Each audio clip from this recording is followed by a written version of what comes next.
intense days, dare I say, dear friends, and welcome to those of you who are joining us for the first time today. Good morning, good afternoon, or good evening, wherever you are. I am absolutely delighted that you are able to join us on this third and final day of the Policy and Business Forum of the Second International Congress on Agrobiodiversity. In my message box on Whova, I heard some great feedback from yesterday's session. The roundtables were certainly very dynamic and kept people engaged and passionate. We clearly all share a desire to make food systems nature positive, but we also want to ensure that those people who engage in agriculture and promote good stewardship of land and our natural resource base in all of its biodiverse glory prosper.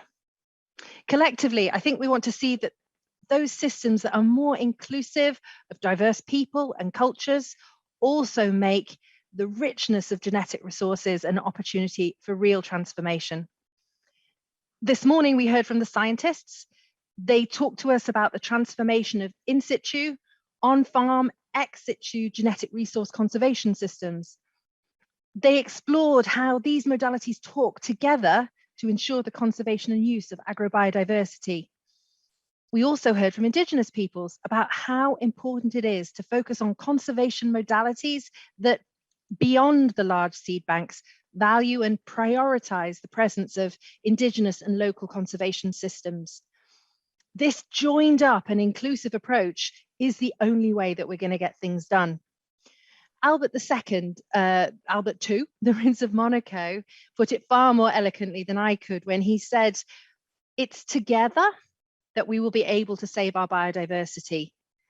This is a principle of effectiveness, but it's also a principle of humility. None of us can act alone.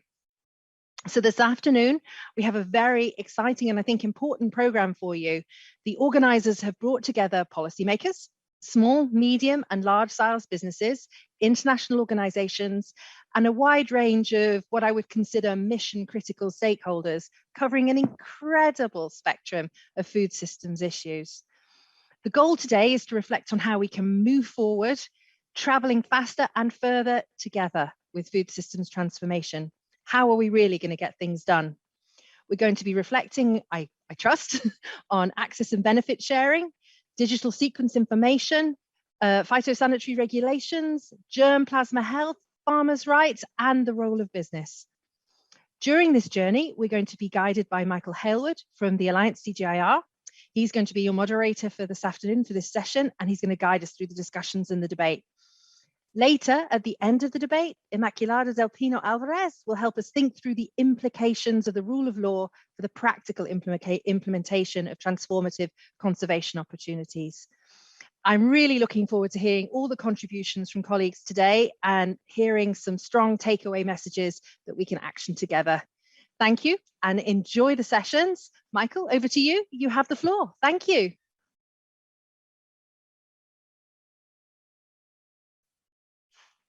You're on mute, Michael.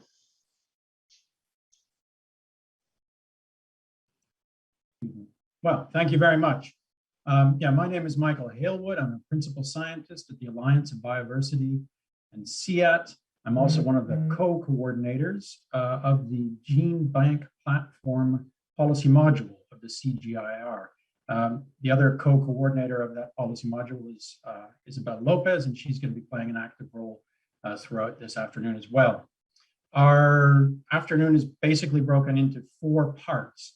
In the first part, we'll have a keynote address by Carlos Correa, providing an overview of the last 70 years of policy developments, primarily in international fora, affecting the conservation and use of genetic resources and agrobiodiversity.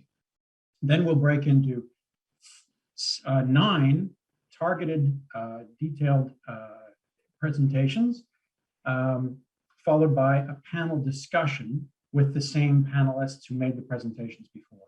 And the logic of the presentations is as follows. First, we have Carlos, who's provided this grand overview of the last 70 years. And then we'll have a presentation from Pierre Du Plessis. Pierre is the technical advisor to the African Union of the group of negotiators participating in the Convention on Biological Diversity. He's also played an active role in negotiations under the Plant Treaty Framework. And he'll talk about access and benefit sharing with a particular focus on potential options for the resolution of outstanding questions associated with digital sequence information. We'll then move to Lava Kumar, who's the head of germplasm and the health unit at the International Institute for Tropical Agriculture.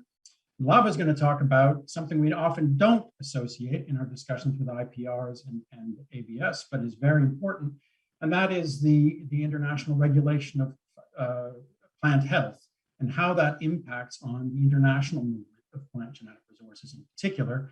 That's a critically important aspect to take into consideration when we're considering conservation of healthy agrobiodiversity and also its availability and movement.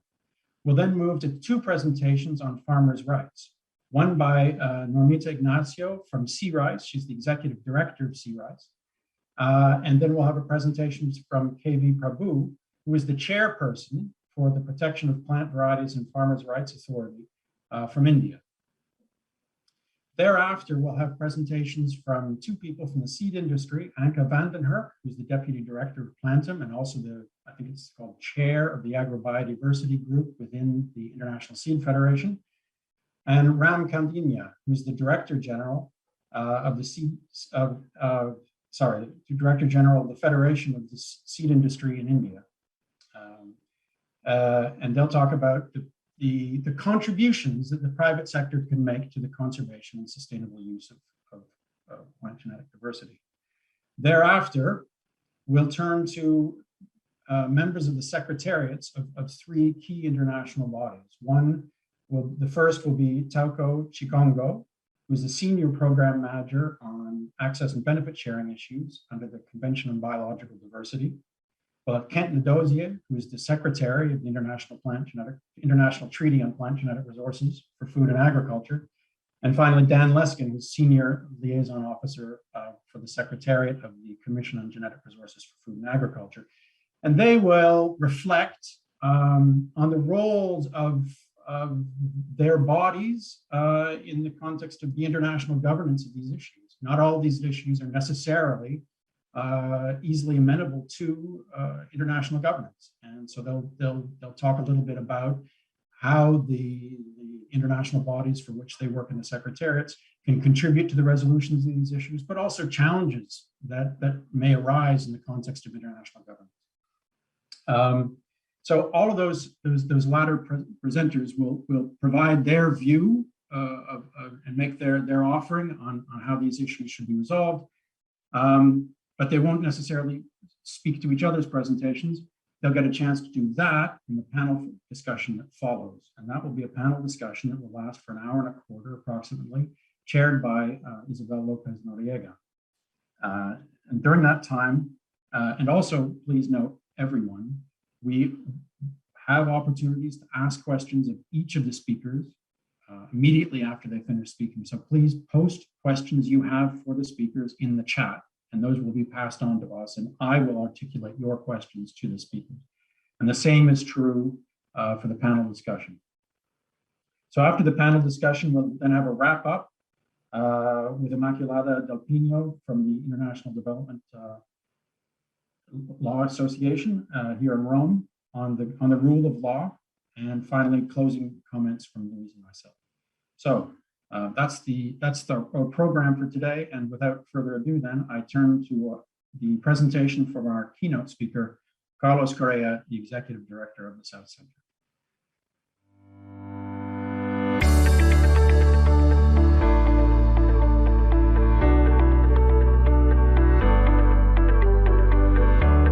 Thank you very much for the invitation to participate at this important event. It's a real honor for me.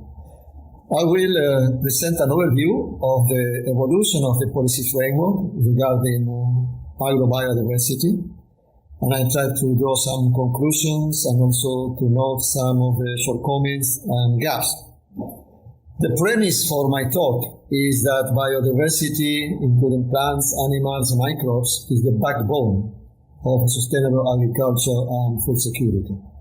And hence the conservation of agrobiodiversity requires concerted action by nations and a strong engagement not only by governments, but also by civil society, including also the private sector. So just to make a historical overview, really the concerns about the loss of biodiversity started in the 50s, around 70 years ago. In particular, there were concerns about the loss of biodiversity in the farmers' fields in relation to farmers' varieties.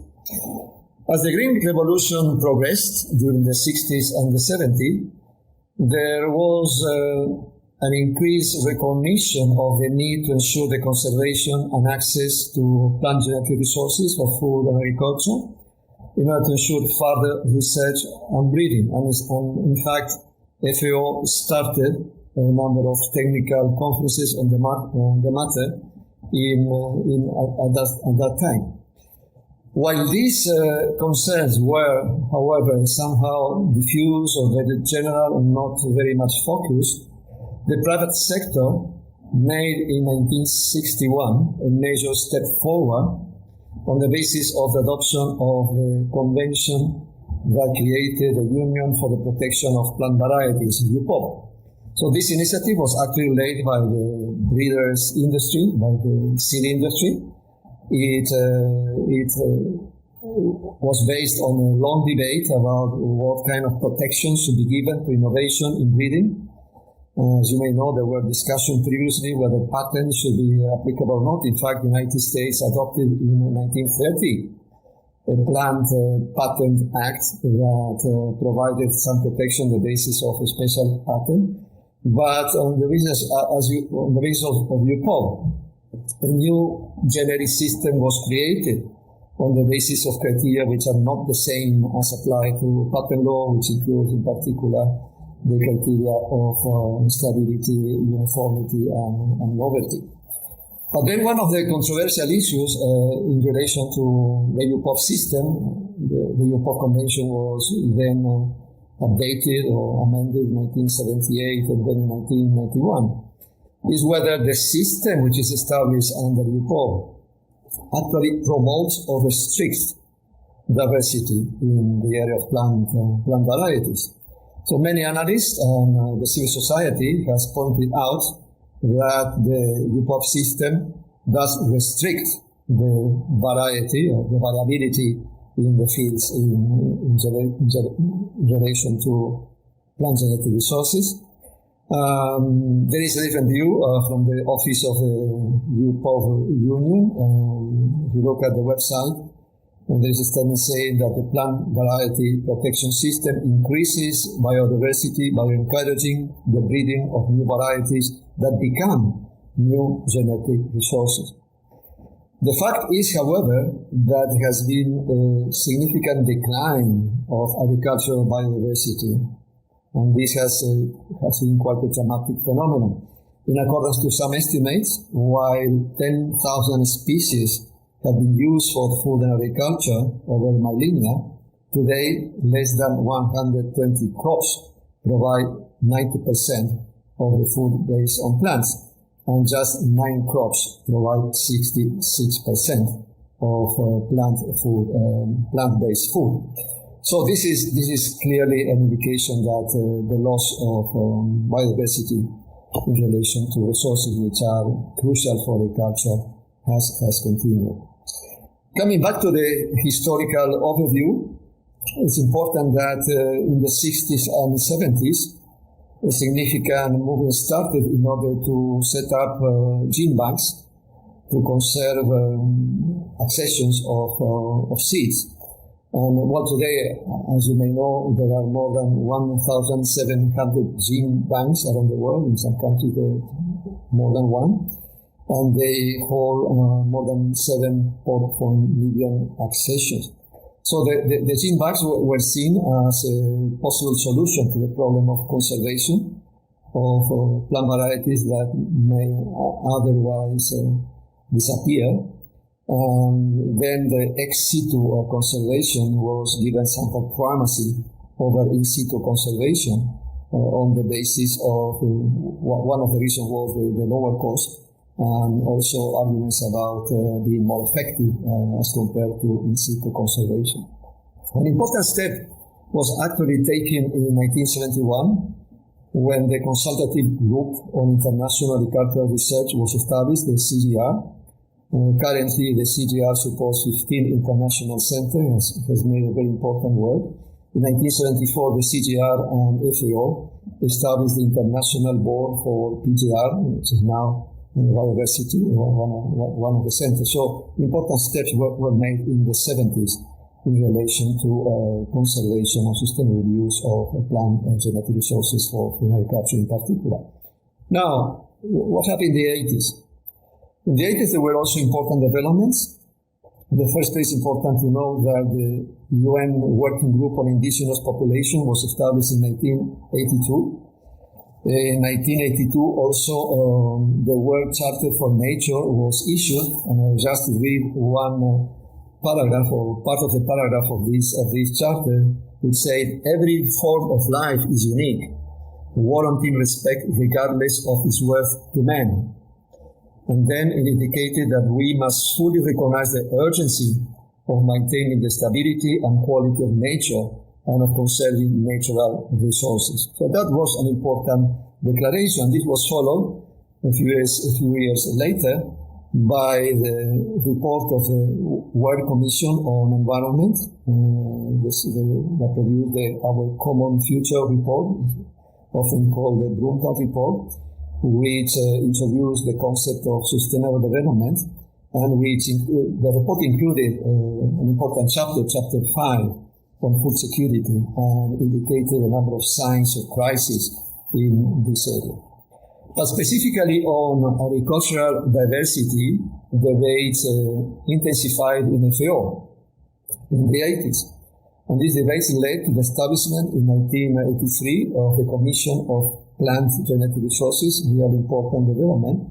And moreover, an international undertaking on plant genetic resources was adopted, with the objective of promoting conservation and exchange of these resources. Interestingly, this undertaking was based on the concept of the common heritage of mankind, of plant genetic resources.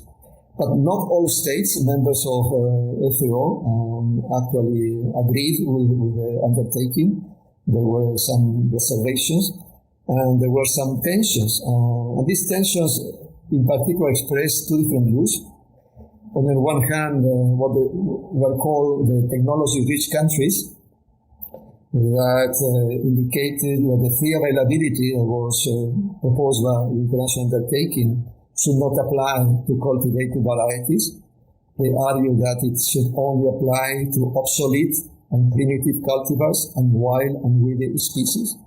But on the other hand, developing countries, where a large part of most of the biodiversity actually resides, consider that it was unfair because the resources were made fully available, and then new lines were developed from them, and then subject to private property, and then excluded from free exchange and access to others. So these tensions actually led to interpretations of the international undertaking in 1989. One of these interpretations indicated that the system of plant variety protections and the report and the international undertaking were not incompatible. And this was a real important improvement. There was a recognition of the enormous contributions that farmers have made over the centuries for the conservation and development of plant genetic resources. And here the concept of farmers' rights emerged. And this was perhaps the first international recognition that farmers are not only producers of food, they are also breeders. So they conserve, and they also further develop varieties, and then they ensure the viability in the field. And this, there was also a very interesting concept from a legal point of view, and this was that the farmer rights were vested in the international community as trustee for present and future generations of farmers. So this was a real important conceptual development, and then a very clear recognition of the role that farmers play, not only as producers, but as breeders, something that was not fully recognized, I should say, in the context of the UPOV Convention. But other important developments were taking place in connection with environment. In November 1988, a working group of experts on biodiversity was called upon in the context of UNEP.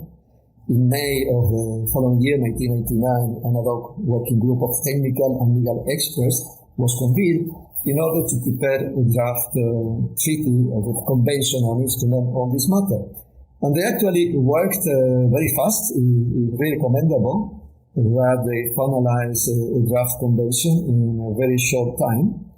And this was then the basis for the adoption of the CBD, of the Convention on Biodiversity at the Nairobi Conference.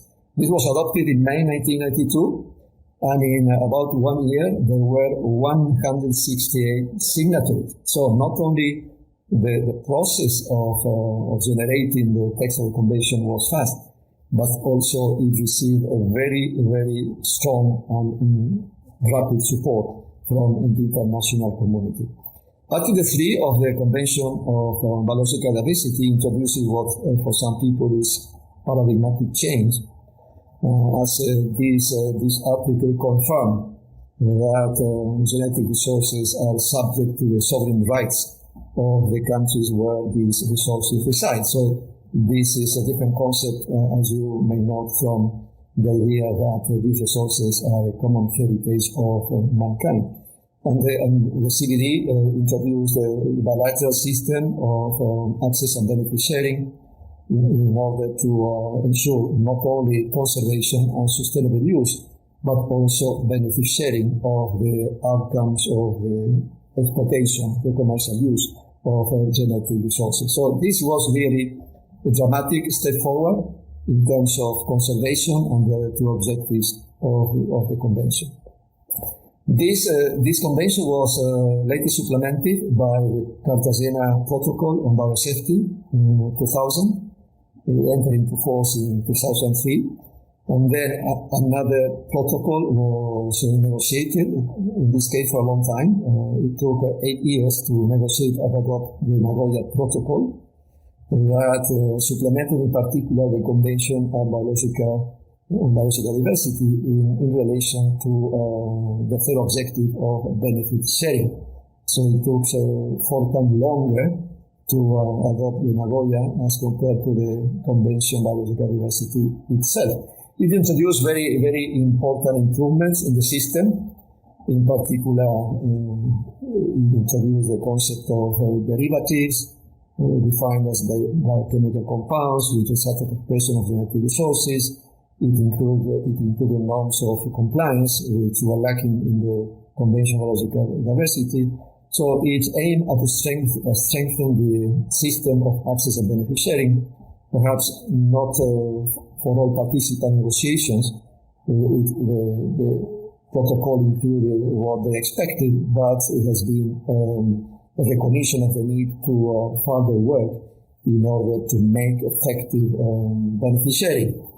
And this was clearly a response to some of the concern expressed by developing countries in relation to the misappropriation of genetic resources, the lack of benefit sharing, in some cases what has been called biopiracy. So the Nagoya Protocol provided at least some partial response to those concerns. So in the context of the Convention on Biodiversity, other important developments took place. Of course, I cannot refer to all of them in 20 minutes, including the strategic plan for biodiversity 2011-2020. Another important outcome of the Nairobi Conference was the decision to negotiate a separate instrument on plant genetic resources for food and agriculture. And this was a recognition that these resources have distinct characteristics, special characteristics. There was a recognition that there is interdependence in relation to the use of plant genetic resources. And then a negotiation of a new treaty took place now in the context of the FAO. It took 7 years. It was adopted in 2001, and it took 3 years to get the sufficient number in order for the treaty to enter into force. The treaty also introduced a very interesting new conceptual framework, and this is the concept that these resources should be part of a pool to be shared among the members of the pool. And this was the creation of a multilateral system that applies to 64 crops, which are defined in the annex to the treaty. So this was, I would say, an important innovation also in terms of international law. As we know, our conversations have been going on for some time, perhaps too long, in order to improve and strengthen the treaty, in particular the benefit sharing component of the treaty. There have been already some agreements on a subscription system in order to improve such a benefit sharing. There has been also discussion on the expansion of the scope of the annex, but unfortunately has been agreement in order to pursue the revision and strengthening of the treaty so far. One of the issues this Congress will refer to this later on is the issue of the digital sequence information. But other developments took place. I will mention some of them just to conclude this presentation. One is the TRIPS agreement. Of course, you are aware of this. The TRIPS agreement did reinforce the protection for plant varieties because it obliges all members of WTO to provide a sui generis protection for plant varieties, or the protection combined with patent protection. And this, in fact, led to many countries, including developing countries, to join UPOV. So the membership of UPOV grew considerably after the TRIPS agreement was adopted. Second important development is the establishment of the Crop Trust in 2004, which plays an important role in supporting ex-situ conservation. And third, also in the same line, the establishment of the Svalbard Global Seed Vault, which opened in 2008. Which holds the world's largest collection of crop diversity, an important initiative. Fourth, it is important also to note that in the context of the Agenda 2030, the importance of agricultural diversity was highlighted as part of the objectives for the Sustainable Development Goals. Fifth, in 2018, a UN declaration on the rights of peasants and other people working in the rural areas was adopted after considerable work. And importantly, this declaration contains a specific provision on the right to seed, which is something based on the International Treaty on Plant Resources, Food and Agriculture. And then now this right is seen as one of the human rights for these people working in rural areas and peasants.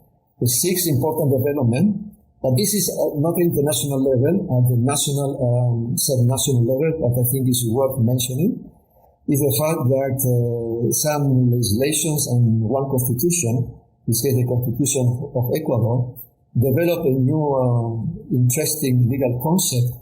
And this is the right of nature itself to exist, the right of nature to be preserved.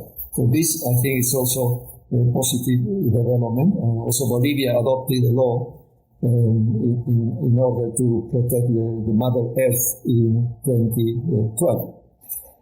A seventh development I need to refer to is the negotiations in WIPO, the World Intellectual Property Organization, for an instrument relating to traditional knowledge, one or more instruments related to traditional knowledge and genetic resources. Unfortunately, these negotiations have been there for now more than 20 years without a specific outcome. And one of the main objectives of developing countries in the negotiations is to get the recognition of an obligation for those who claim patent protection just to disclose the origin of the genetic resources they are claiming.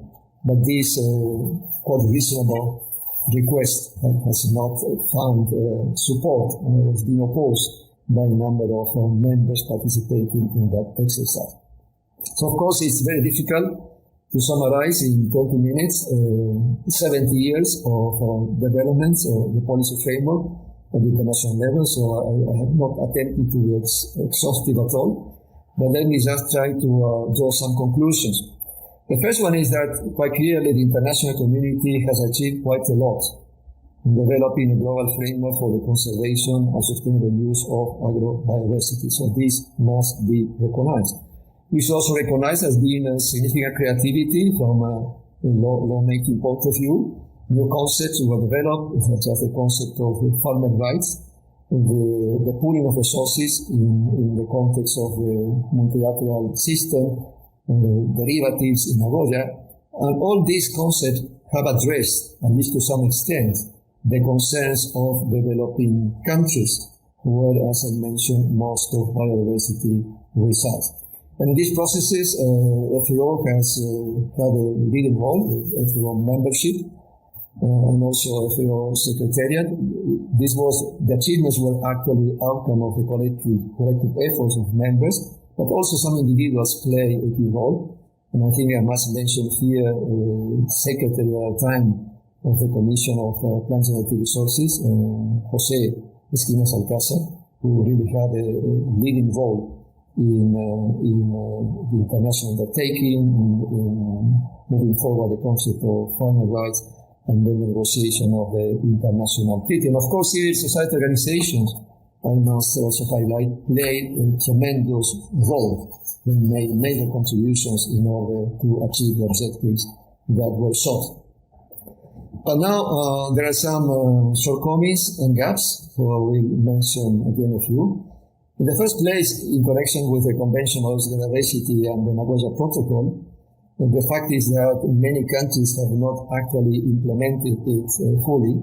So there is still a need of action at the national or regional level in order to ensure in particular that the benefit sharing and other objectives of the Convention and the Protocol are achieved. Secondly, what we see is still a fragmentation in the international system in relation to conservation and sustainable use of genetic resources that are important for agriculture. On the one hand, there is still a strong trend towards the appropriation of genetic resources in various forms, whether modified or not. So there is still tension between intellectual property rights and the recognized human rights to get access to seeds, including the right to save seeds, the right to use the seeds produced by the farmer in future cycles of cultivation. And this is still a tension that has not been solved. Some sui generis regimes for plant variety protection were adopted in a few countries, such as the case of Malaysia, the case of India, of Thailand. But many countries have followed the EU-POV approach, including in Africa, which in my view is somehow paradoxical, because in Africa most of the seeds used are actually produced by farmers, and therefore a sui generis approach will be more suitable to their realities. Another observation relates to the issues that refer to misappropriation. As I mentioned, there is some progress, but it has not been fully addressed. In particular, as I mentioned, the negotiations in WIPO do not seem to be productive at all in terms of the recognition of the disclosure obligation. It has also been submitted to WTO, but also their discussions on the issue have not progressed at all. Then another problem is that the international treaty on plant genetic resources from agriculture, on which, as I mentioned, there was an initiative to reform, to strengthen. This has not taken place, and let's hope that these negotiations can restart. There is a great expectation on the side of developing countries that the benefit sharing system under the treaty can be actually reinforced. Another issue relates to the impact of new technological developments. And so there are new challenges, for instance, with gene editing technologies, new challenges for the role of gene banks. The availability of genetic information on genetic resources, including plant genetic resources, also poses a challenge to the system as we know it now of benefit sharing, which is based on access to physical samples. These technologies are really disruptive, and there is a need to consider their effect in designing or reforming the current system. And then finally, despite the progress made, and perhaps because of the shortcomings and gaps I have mentioned, the loss of agrobiodiversity continues. It's still there. So there is a need for a more coherent approach. There is a need for a more decisive action. Developing countries in particular need support to continue their efforts in terms of conservation and sustainable use. It is to be hoped that the conversations taking place now in order to develop the post-2020 biodiversity framework consider this issue in a serious and positive manner. There is a need also to align the private sector with global objectives as designed by the international community. In this regard, for instance, it is surprising that although in the context of CGR, some guidelines have been adopted in order to promote partnership with the private sector, apparently there are not many which have happened despite the opening in that regard by the CGR. So this process of reinforcing the system for conservation of sustainable use should continue. This will only be possible if the civil society continues to be strongly engaged also in this process. Well, thank you very much for this opportunity again.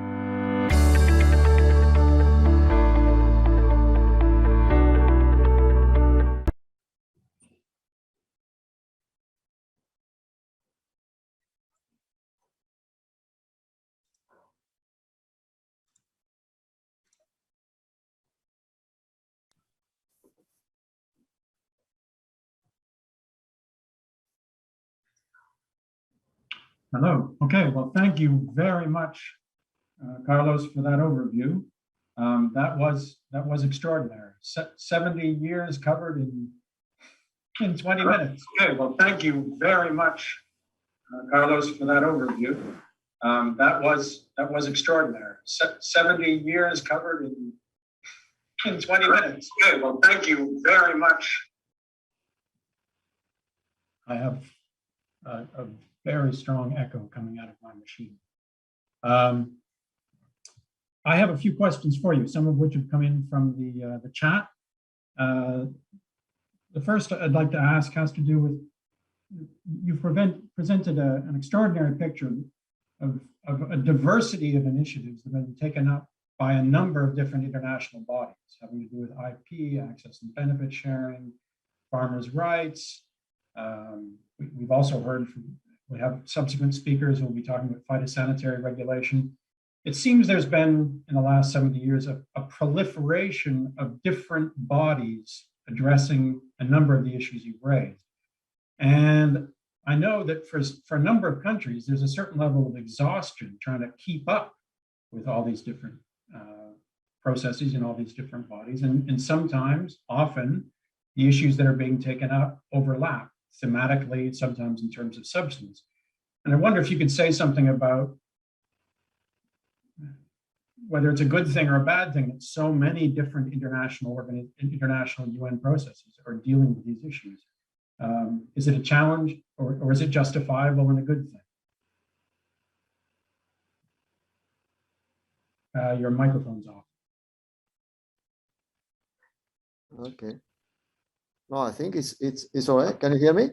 Yes, now I can. Okay, well, thank you for this interesting question.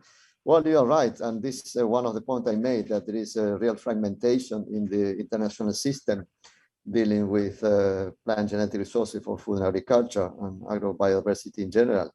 And then it is real effort for all countries that participate in these processes, because as you notice also, there are some overlap.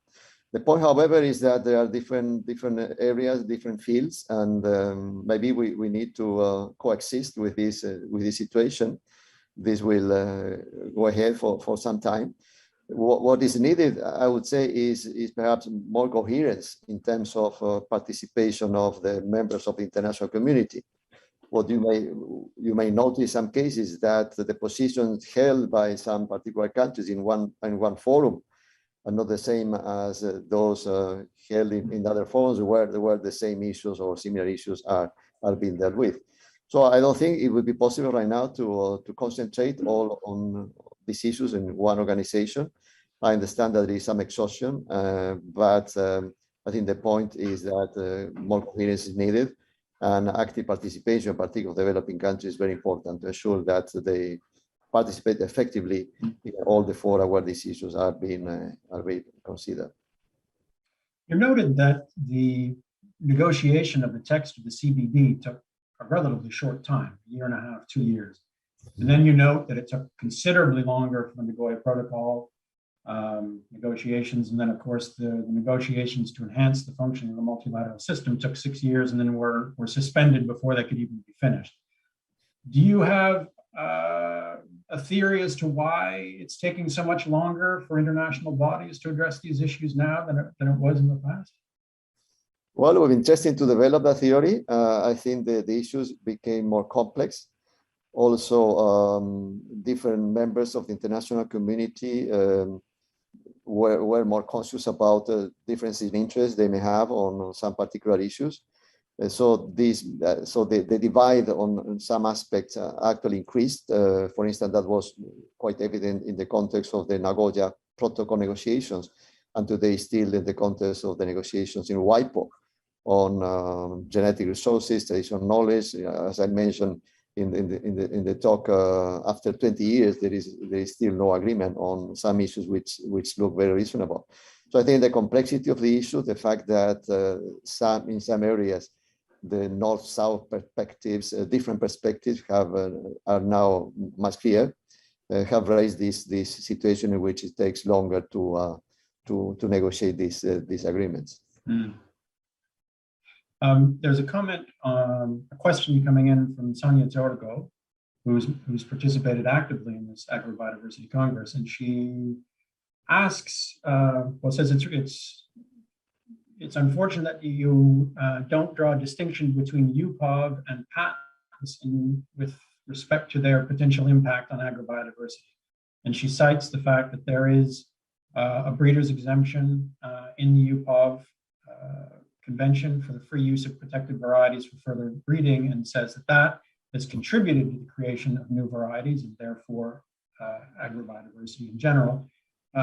Whereas by implication, she says patents doesn't have the same effect. Do you have a comment on that? Do you have well, in the first place, I could not cover all the issues, certainly. Of course, there is a difference between the scope of protection and the extent of the rights given under UPOV systems and patents. Patents go deeper. They provide more rights, more exclusive rights as compared to rights under UPOV. In fact, there is a lot of work on this, and many comparisons have been made between the UPOV-based system and the patent system. So this is quite a well-known subject for those who are interested in this matter. But still, that's one exception. Interestingly, in some European countries, there have been some amendments to the patent laws in order to introduce exceptions which are equivalent to some extent to the so-called breeder's exception you have referred to. So the patent system in some jurisdiction has adapted to the situation. Interestingly, and perhaps paradoxically, developing countries have not introduced similar exceptions. And in fact, the South Center has published recently a paper in which this analysis is made. And the point is made that European countries have moved forward in the direction of providing exceptions, in particular for breeding, but this has not been the case in many other countries with development. So this should be done. So that's an interesting issue on which it will be important for developing countries and other countries to work on. Okay. Well, thank you. We're running out of time. I have just one more question, and that is whether or not you could reflect on the role of science and research in the negotiation of a number of the broad history of international policy development that you've given big role. A large part of the negotiations were made, in fact, by scientists. In the case of the International Treaty on Plant Genetic Source Food Agriculture, this is this was quite clear. They were not diplomats. So there was an association between diplomats and scientists that moved this agenda forward. So the role was really very, very important, as well as the contribution coming from the centers of CGIAR. So the role was really very important. You need to be assured about this. Well, it's an interesting and positive conclusion. We often complain that international policy and national policy is not science and evidence-based. So it's reassuring to hear from you that you think it is. Yeah, it has been. Yeah, it has been a lot, major contribution by scientists and researchers in moving forward this agenda. Terrific. Well, thank you very much. We're going to move now to our 9 panelists in quick succession. Our first, as I indicated before, is Pierre Du Plessis, and he's going to talk about access and benefit sharing and digital sequence information. Thank you, Pierre. Thank you, Michael, and hello, everyone. Thank you, Carlos. That was a very good introduction and overview, and a lot of the things that I would have needed to say, you've already said. I think a couple of points that are important to understand the context of access and benefit sharing today. And some of them are easily forgotten, especially by developed countries who, of course, benefited from the system that gave us the distribution of genetic resources, agricultural genetic resources that exists in the world today. And that was a brutal system of colonization where agricultural resources were taken from people at the end of a barrel of a gun and grown in environments where they flourished using slave labor and setting up a commodity trade which formed the basis of the modern capitalist world. All right. I mean, we all know about the triangular North Atlantic trade, where the slaves from Africa grew the resources in the Americas. The sugar and the rum and the molasses and the tobacco went to Europe for their consumption, but also for manufacturing, for example, cotton into cloth, which was then exported to the colonized world. And I think it's very important that we bear in mind that the United Nations system after the First World War, the current system of international rules-based multilateralism, took place against that decolonizing narrative of people freeing themselves from colonial shackles and asserting their sovereignty over their natural resources. This is in fact recognized in Article 3 of the CBD, which doesn't establish the principle of sovereignty. It says in keeping with the Charter of the United Nations and the principles of international law, countries have the right to use their own resources for their own development. And so I would argue that in fact the common heritage doctrine never applied to plant genetic resources or any genetic resources, despite what was said in the international treaty. And as Carlos pointed out, that when it was raised there, it was disputed, was never accepted, and was then contradicted by the CBD. But yes, agrobiodiversity is, because of interdependence and because of the threats posed by climate change, it is an international public good now. No doubt about that. We all need access to resources from other countries. We all need probably in the next decade or so, far more of that kind of access than we currently enjoy, because climate change is an emergency. Climate change is going to make agriculture in its current format a non-viable proposition in many parts of the world. And under emergency situations, emergency measures are probably justified. So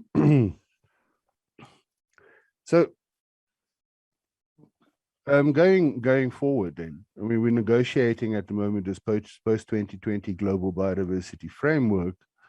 And in that framework, if we are to have any chance of saving biodiversity and riding out the effects of climate change, it will be crucially important that we take a much more holistic approach to agricultural biodiversity, and that we facilitate the adoption and development of agroecological approaches in far more places of the world, that we do a lot more work on new and underutilized crops, that also for nutritional security, because the current focus on a few staples is clearly a health disaster, that we take advantage of the ability of perennial crops to survive periods of drought and survive flooding, And basically, we transform our whole agricultural system, our whole food system, into something that's far friendlier to biodiversity more generally, that allows the rest of life to continue living next to farming, preserves the genetic basis and the ongoing evolution that is so crucial for, or a crucial part of responding to climate change impacts. And in that scenario where we are facing a emergency and we really need to get these resources moving from the places where they're comfortable now to the places where they will still be able to survive 20 years into the future, the bilateral ABS approach that was introduced by the CBD and taken up in the Nagoya Protocol is clearly not suitable for the task to hand. And this also applies to the issue of digital sequence information. Digital sequence information has given us the ability to turn genetic resources into information, manipulate that information, reconstitute that information into a chemical format and incorporate it into the DNA and RNA of biological resources. And in that sense, the use of DSI threatens the bilateral ABS model. It certainly undermines or potentially undermines the sovereign rights that countries have to control the use of their genetic resources. And at the same time, it offers many potentially transformative options for adaptation. So that's the conundrum. How do you deal with digital sequence information in a world where the bilateral model is dominant, but the bilateral model is not suitable for digital sequence information, which is kind of a common heritage as well, or at least a global public good. It's available to everyone. It's widely used. It is necessary for a lot of modern biological science of all sorts, not just agrobiodiversity. In fact, something like 80% of the digital sequence information that's out there at the moment is human sequence information. And of the rest of biodiversity, as little as 2% of it has actually been sequenced and made available. So we're right at the start of this revolution when it comes to agrobiodiversity.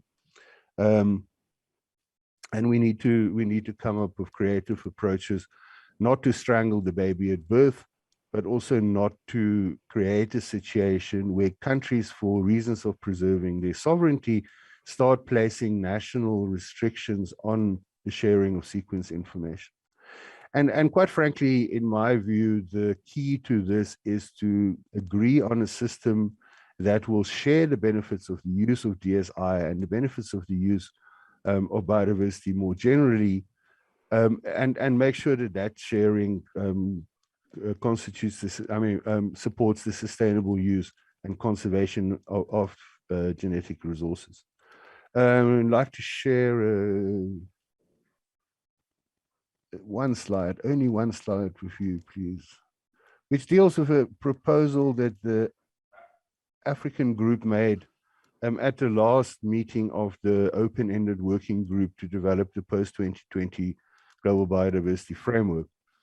And I think it's important to bear in mind that this proposal was first made in the context of resource mobilization, where the best estimate at the moment is that the world will have to find something like $700 billion a year to reverse the loss of biodiversity. And I also want to point out that this proposal does not deal with non-monetary benefit sharing. The importance of non-monetary benefit sharing is acknowledged, but you cannot pay game rangers with non-monetary benefits. So the proposal is quite simple, is that monetary benefits are to be collected through a 1% levy on retail sales in developed countries of all products from biological resources and DSI. Right? DSI comes directly from biological resources. That the revenues be paid into a separate fund under the Global Environment Facility, that they are then disbursed in an open, competitive, project-based approach to support on-the-ground conservation and sustainable use by indigenous people and local communities and other biodiversity stewards, that the funding priorities for this fund are to be scientifically decided periodically on a cyclical basis by the Intergovernmental Panel on Biodiversity and Ecosystem Services. And the idea is that this will largely decouple access from benefit sharing through the application of a bounded openness model.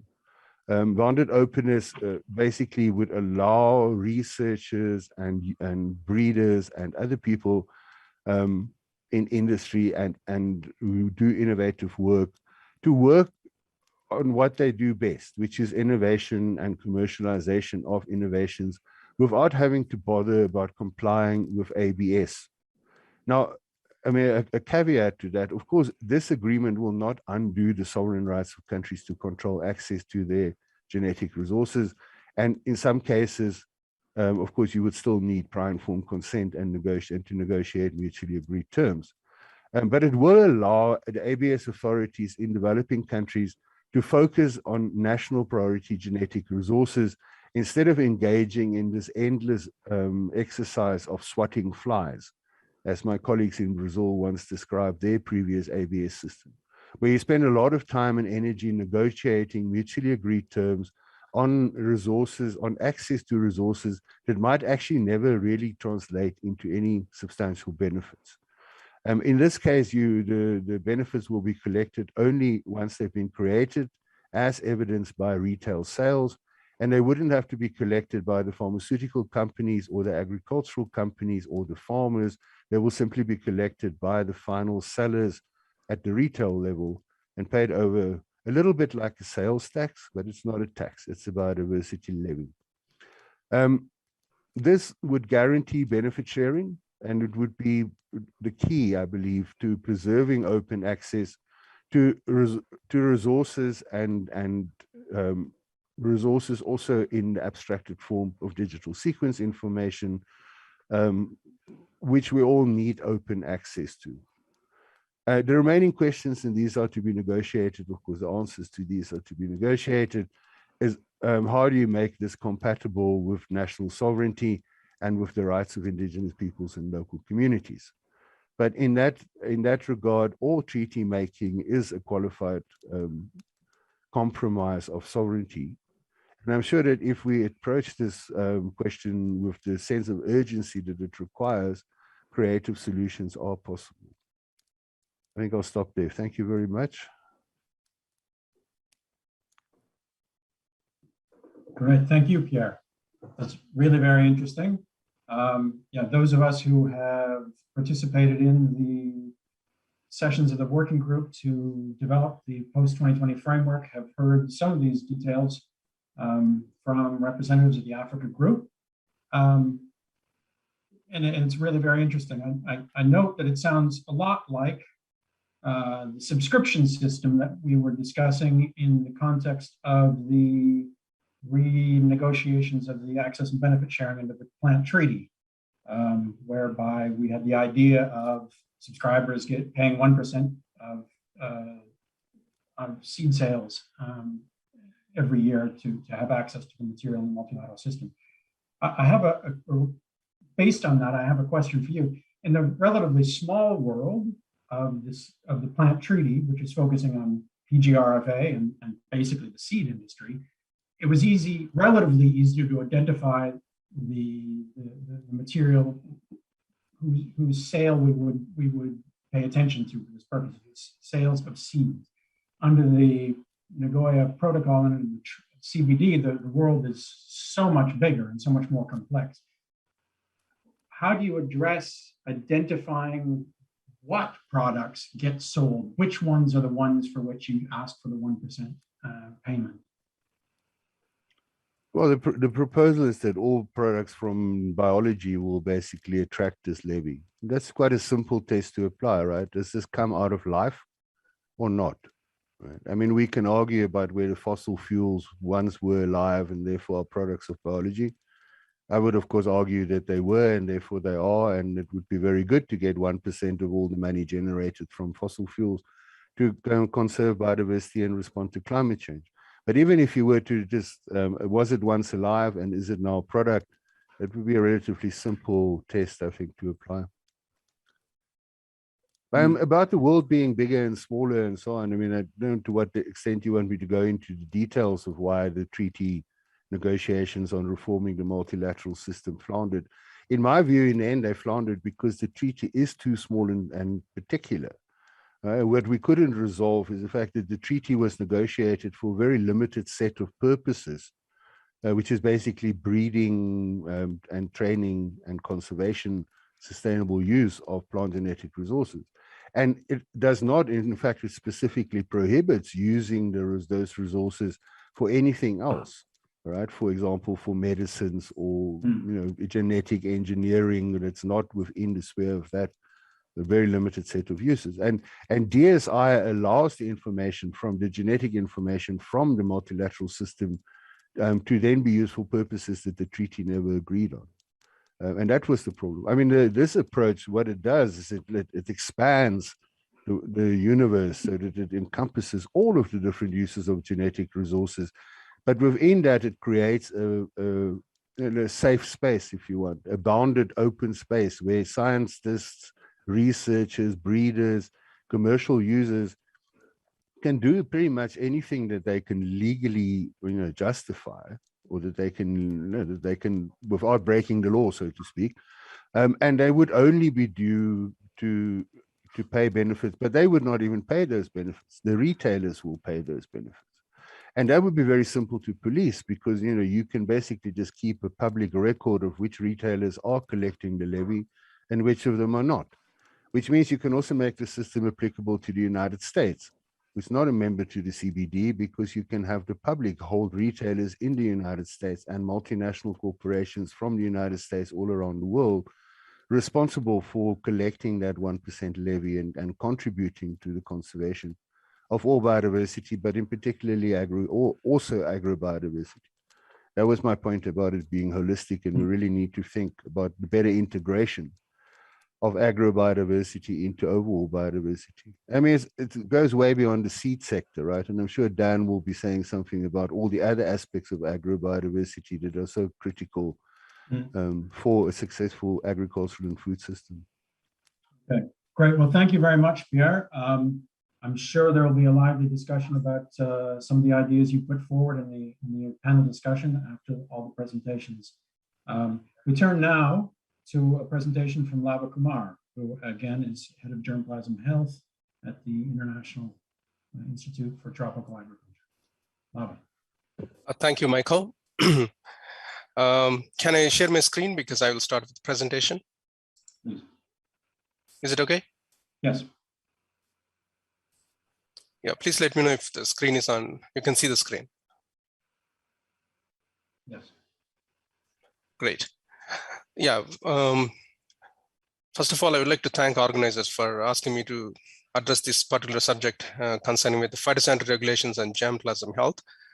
I would mainly talk this from the point of bottlenecks to access to genetic resources under plant treaty.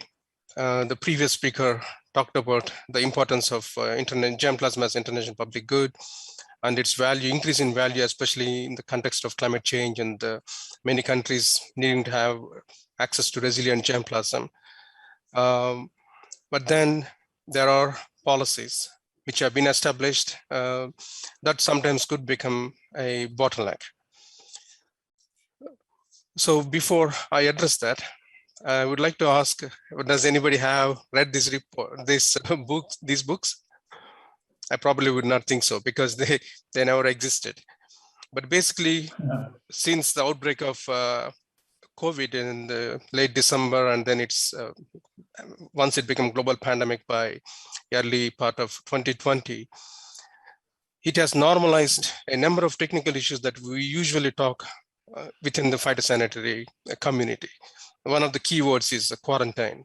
So it becomes, as a consequence of COVID-19, it now becomes much easier to explain some of the regulations and policies that are in place and the value of it.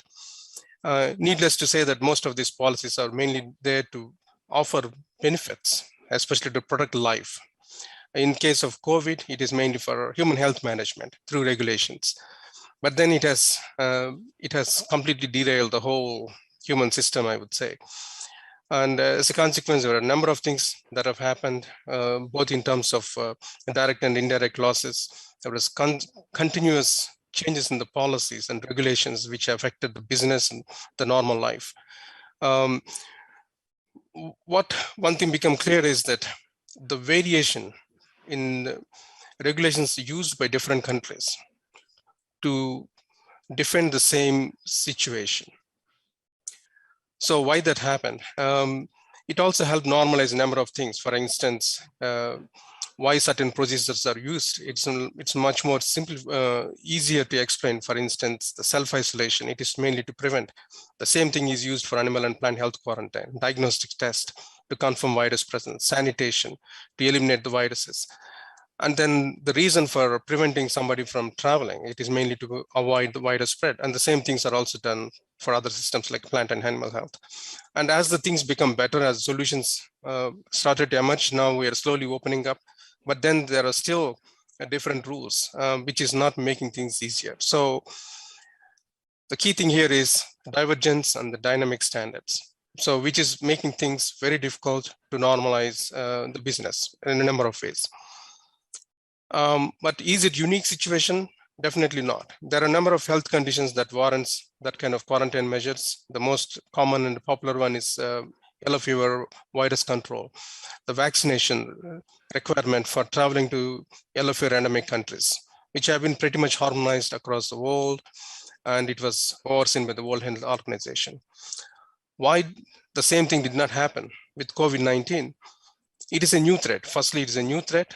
There are risks that are not fully quantified. So we have a fear of unknown risks. And there is also a risk quantified by one country or one study is not necessarily agreed upon or accounted by another country. So basically this has led to differential perceptions, and eventually we will reach a stage where it is going to be as harmonious as yellow fever certification. When that happens now, then it will no longer, these regulations would no longer become a bottleneck. Now, what is the relevance this to the plant or agrobiodiversity? The same thing plays even in the plant and other life situations. For instance, in case of crop germplasm, one of the key risks is germplasm as a pathway for entry or spread of pests. In case of COVID, human is a carrier, and likewise, the germplasm carries pests. And if they, in some situations, when introduced into new areas, they can have a devastating impact on both native agrobiodiversity as well as agriculture. There are numerous examples. So the fall armyworm, for example, that have invaded Africa in 2016 and then further globalized, moved into Asia, has caused tremendous impact. Banana bunchy top virus, olive fig decline, which is in Italy. So there are numerous examples that could spread along with the plant and plant products. So therefore we have quarantine. So the quarantine basically regulates the plant health through policy and regulations. Like in many cases, there are numerous policies that are impacting the framework. So let's take CBD. There are articles which are relevant to the plant health production. And then IPPC, that is International Plant Production Convention, which is basically a plant health treaty, which provides policies, frameworks for global plant health protection. And then SPS, sanitary phytosanitary measures, which was implemented by the World Trade Organization. So which basically addresses the phytosanitary issues concerned with the trade facilitation, mainly to ensure that pests don't spread during the trade, and also to ensure the human animal health safety. So basically SPS ensures that unfair measures are not used to block trade, because the pests are barriers. And we have seen in the case of COVID, countries can impose strict restrictions with regard to who can come in and who cannot come into the country. And the same have been used in case of trade, and then it becomes a bottleneck. And sometimes it results in unfair measures being put in by countries to protect businesses. To avoid that, evidence-based pest risk assessment frameworks have been established. So there is some kind of harmonization. And then there is a Cartagena protocol, which deals with biosafety, especially GMO regulation, and to protect the spillover of GMO genes into national biodiversity, agriculture biodiversity. Yeah, native biodiversity. Sorry for the confusion here. Yeah, there are a number of interfaces between these different regulations that are in place. Let's take the interface between CBD, the phytosanitary, IPPC, plant treaty, and the SPS. So the regulations that are in CBD basically addresses biodiversity production during trade. Okay, for example, ABS enforcement, preventing trade of protected species. So some of the comments addressed by the previous speaker are dealt here. And then more other aspects which are more directly relevant to plant production is protect native biodiversity from invasive pests and control of invasive alien species, which is often termed as quarantine pests. Once they introduce, they can cause a severe damage. So these issues are addressed through the interface between the Convention on Biological Diversity and IPPC. And then there are an area which focuses on enforcing biosafety regulations during international transfers. So this is again an area that spread between the Plant Health Treaty, the CBD, and Cartagena Protocol. So in all this, you don't see germplasm. Where does the germplasm fit? So this is my interpretation. Having been engaged in international distribution of germplasm from CGR system for more than 10 years, I could say that it's almost at the center. Almost all the regulations that are addressed by all these various international treaties applicable to germplasm. Very quickly, there is no need to give much details with regard to the importance of germplasm exchange. I would only give just CGR experience. CGR conserves more than 1,000 different species of plant germplasm in its 11 gene banks. And it handles more than 2,000 requests of germplasm from different users, and they reach different countries. So when germplasm is moved between these countries, automatically the risk of pest spread will come, and then automatically the centers have to ensure compliance with all these regulations. So which is not a simple job, considering that all the germplasm are acquired from different countries compared to where they are conserved. So automatically the pest lists are different. And then there is a limited knowledge on number of species that are conserved in gene banks, because most of the plant health research prioritizes commercially important crops, so which boils down to maybe about 30 species globally. So that means a lot of wild species and a number of other germplasm, and especially from countries where the research is much limited, the knowledge is very limited. So automatically it imposes a big challenge with regard to pest declarations, which is mandatory when we move germplasm from country to country. So what kind of policies that currently the germplasm exchange process depends on? It mainly depends on the IPPC international standards for phytosanitary measures, which of course were established mainly to address SPS issues. That means it prioritizes commercially traded bulk consignments compared to diverse species that are exchanged in small quantities by gene banks. So what are the three key things that are a requirement in order to get permits? One is the pest lists, knowledge on pest in a species, and pest risk assessment. So these are mainly available commercially important crops and bulk consignments. Pest lists are not available for several species considered in gene banks. There is no standard approach for risk perception by different countries. So automatically variable rules for the exchange of germplasm. So this is very similar to the current COVID situation. But then we have been dealing this across 40, 50 years since the establishment of international gene banks. There are some provisions in the recent international standards that were published, but otherwise, largely they remain unaddressed. So how are we handling in this vacuum? So there is CGI adopted a systems approach for risk management. So there are a number of safety guidelines established for species, which basically focuses on developing clean germplasm.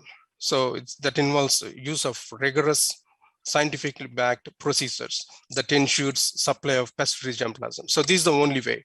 This is very expensive, time consuming, but then it assures freedom from pests.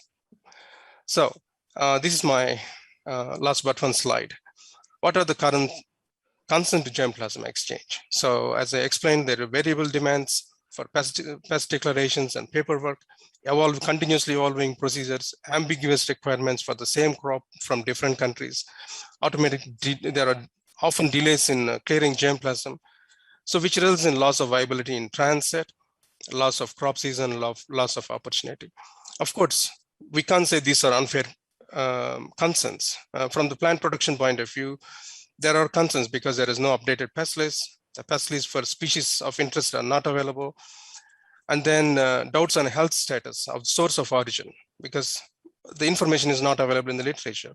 Automatically, it diminishes the trust on the permits that are issued. So all of this contributed to the delays. So what is the way forward? This is my last slide. CGR now is establishing a green PROS protocol. So before I just explain this one, I just like to talk about the TSA pre. Anybody who traveled through USA, they would see this in airports. So TSA pre is basically US administration, Transportation Security Administration. So it fast tracks passenger screening. Those who qualified under TSA pre, their backgrounds are verified. There's a database of these passengers. So once a source information is fully established and ascertained by the TSA as safe, then they no longer go through the same level of scrutiny. So the Green PROS protocol is same. Since we are already using a systems approach, which results in production of pest-free germplasm, we should be able to distribute germplasm to the requester much faster rate without going through the rigorous phytosanitary bottlenecks that are currently in place because of all the various policies and the gaps in policies that insufficiently addresses the requirements of the diverse germplasm that are conserved in the gene banks. So currently we are undertaking consultations with regulatory agencies to get the Green PROS protocol accreditation. So with that, I conclude by thanking the organizers, especially Michael Halewood as well, and Ishan. Terrific. Thank you very much, Lava. I have to say, I really appreciate the way you've drawn parallels between both the COVID and phytosanitary regulation and this movement from fractured, inconsistent regulation to harmonization. And I can see that that's an important aspect of the work you're engaged in, and it's very much parallel to, of course, the work we're doing on access and benefit sharing. And one of the things we wanted to do by having you presenting with this group focusing on ABS was to help people understand the very close relationship between phytosanitary and ABS regulation from the point of view of people moving germplasm across international borders. Unfortunately, time is up for your presentation, and we're going to have to move on. I see there are a number of questions for you, Lava, that I think Isabel will raise in the panel discussion afterwards, particularly with respect to reference to the plant treaty and the standard material transfer agreement. Thank you. How that comes into play in your thinking. We're going to move now to the next two speakers. And in the interest of saving time, we've asked Normita and Prabhu to make their presentations back to back, and then we'll have questions and answers after they both speak. So right away, then we'll move to Normita from CRISE. Thank you very much. Can you hear me? Yes. Thanks, Michael. And thank you also to Carlos for that very good historical background on farmers' rights. So I can now focus on what is going on currently. And but before discussing farmers' rights, please allow me to first highlight the farmer seed systems. I think that in many cases, the lack of recognition regarding the crucial role these systems play in the seed and food systems contribute to the poor or worse non-realization of farmers' rights. So the farmer seed systems are the main source of seeds used by farmers in developing countries. So if you will allow me to use the rice seed supply distribution in Mekong Delta as an example, only 10% is supplied by the formal seed sector. More than 30% comes from the seed clubs. And the seed clubs are groups of farmers who were trained on crop breeding and seed production through our program. The remaining 60% comes from farm saved seeds. This partition of seed supply mirrors the situation in most developing countries. The farmer seed systems, being based on specific needs and preferences of farmers, contribute significantly to the conservation of plant genetic resources diversity. So these systems also include crop development and production of good quality seeds. With appropriate capacity development, actually, farmers can greatly contribute in enhancing access of resourceful farmers to affordable, good quality seeds that are adapted to their local conditions through dynamic seed exchange among farmers and local trading of farmer-developed varieties. However, the farmer seed systems are facing several challenges. The most commonly known for us is the climate crisis, of course. With the worsening impacts of climate crisis, it is all the more important for farmers to have access to diverse plant genetic resources. So the lack of recognition of farmers' rights to seeds results to lack of appropriate support to farmer seed systems. In most cases, in developing countries, governments provide inputs consisting of hybrid or high-yielding varieties with corresponding package of chemical fertilizers and pesticides. And with this kind of support, it is the private companies that actually benefit and not the farmers, particularly those who have no other choice but to accept the inputs. Public funds are used to purchase company seeds, which are distributed through the government extension system. So this is plain and simple subsidizing private seed and chemical companies with free marketing and sales agents. The labeling and treatment of farmer seed systems as informal further contributes to their marginalization. Treating farmer seed system as informal renders them outside of the system that governments usually support. In contrast, since the private sector is lumped together with the public seed sector under the label of formal seed system, it automatically benefits from the support provided to this seed system.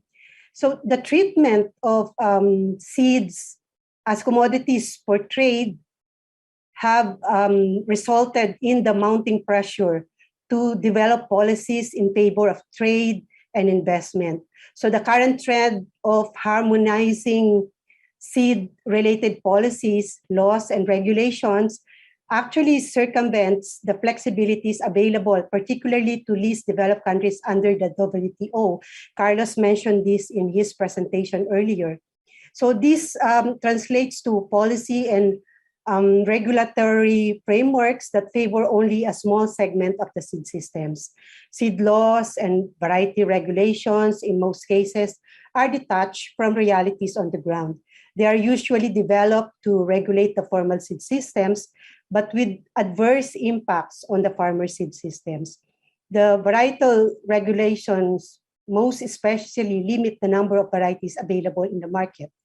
In worst cases, some seed laws even criminalize the traditional practice of exchange and selling of farm-saved seeds, which is the basis for the diversity that we still enjoy today. Likewise, the intellectual property rights favor commercialization of crop breeding and seed distribution.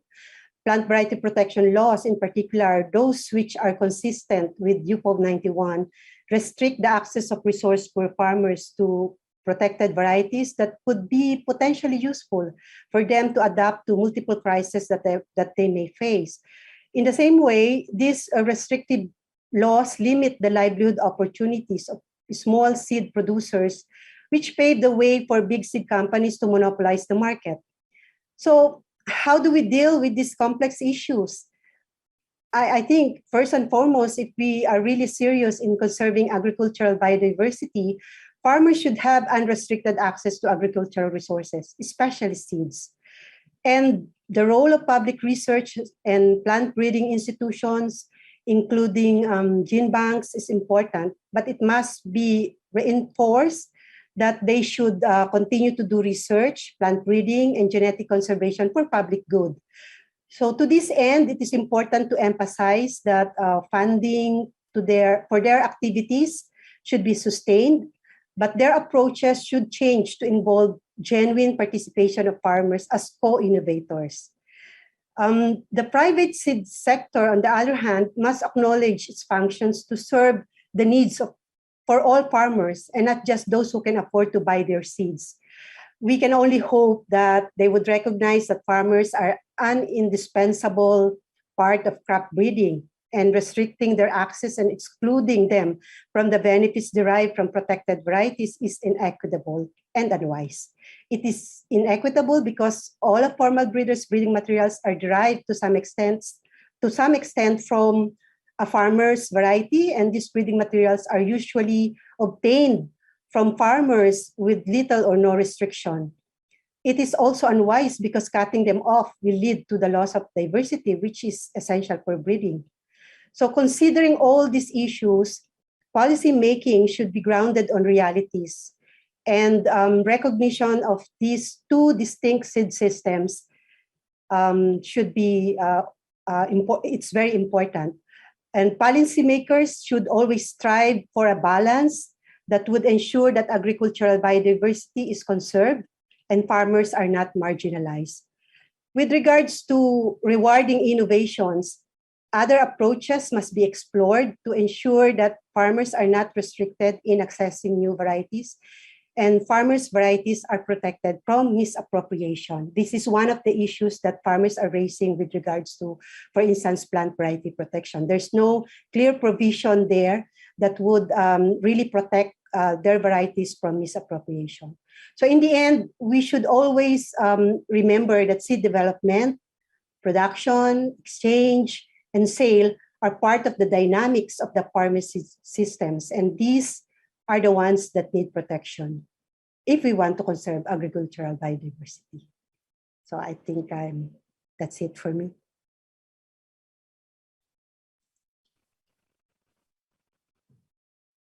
Great, thank you very much. And we'll move directly to Prabhu, and then we'll have questions.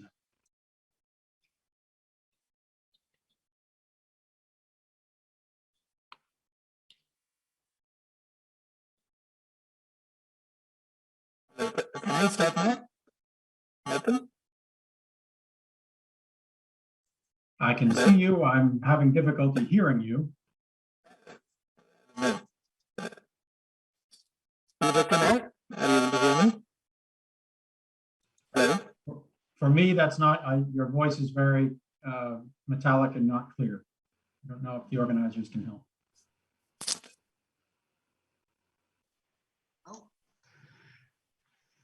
Are you able to hear me now?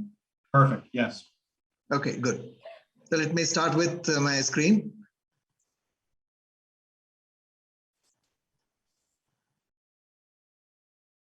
Is that visible? Yes, it is. Okay, good.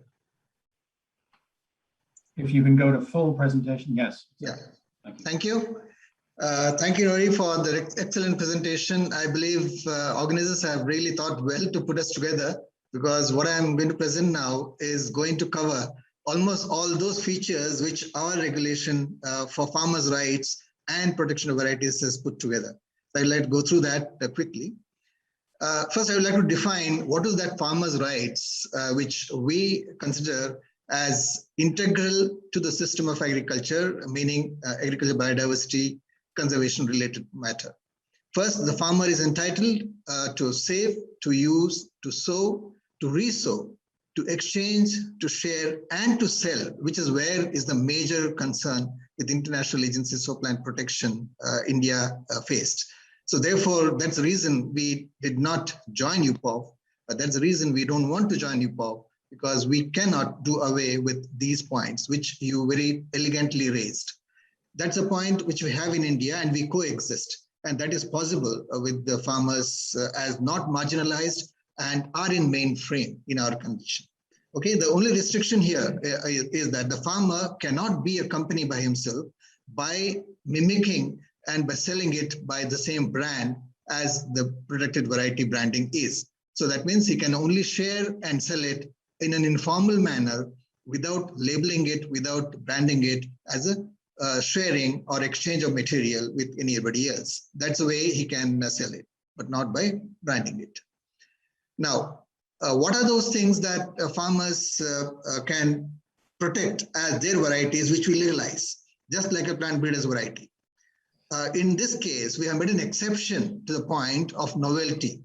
It is not that the material which is there in public good or public trade for more than a year, as in UPOV, that the farmers' varieties can be protected. In our case, anything that the farmer has been protecting for years, for generations, as traditionally cultivated, that can be protected even today.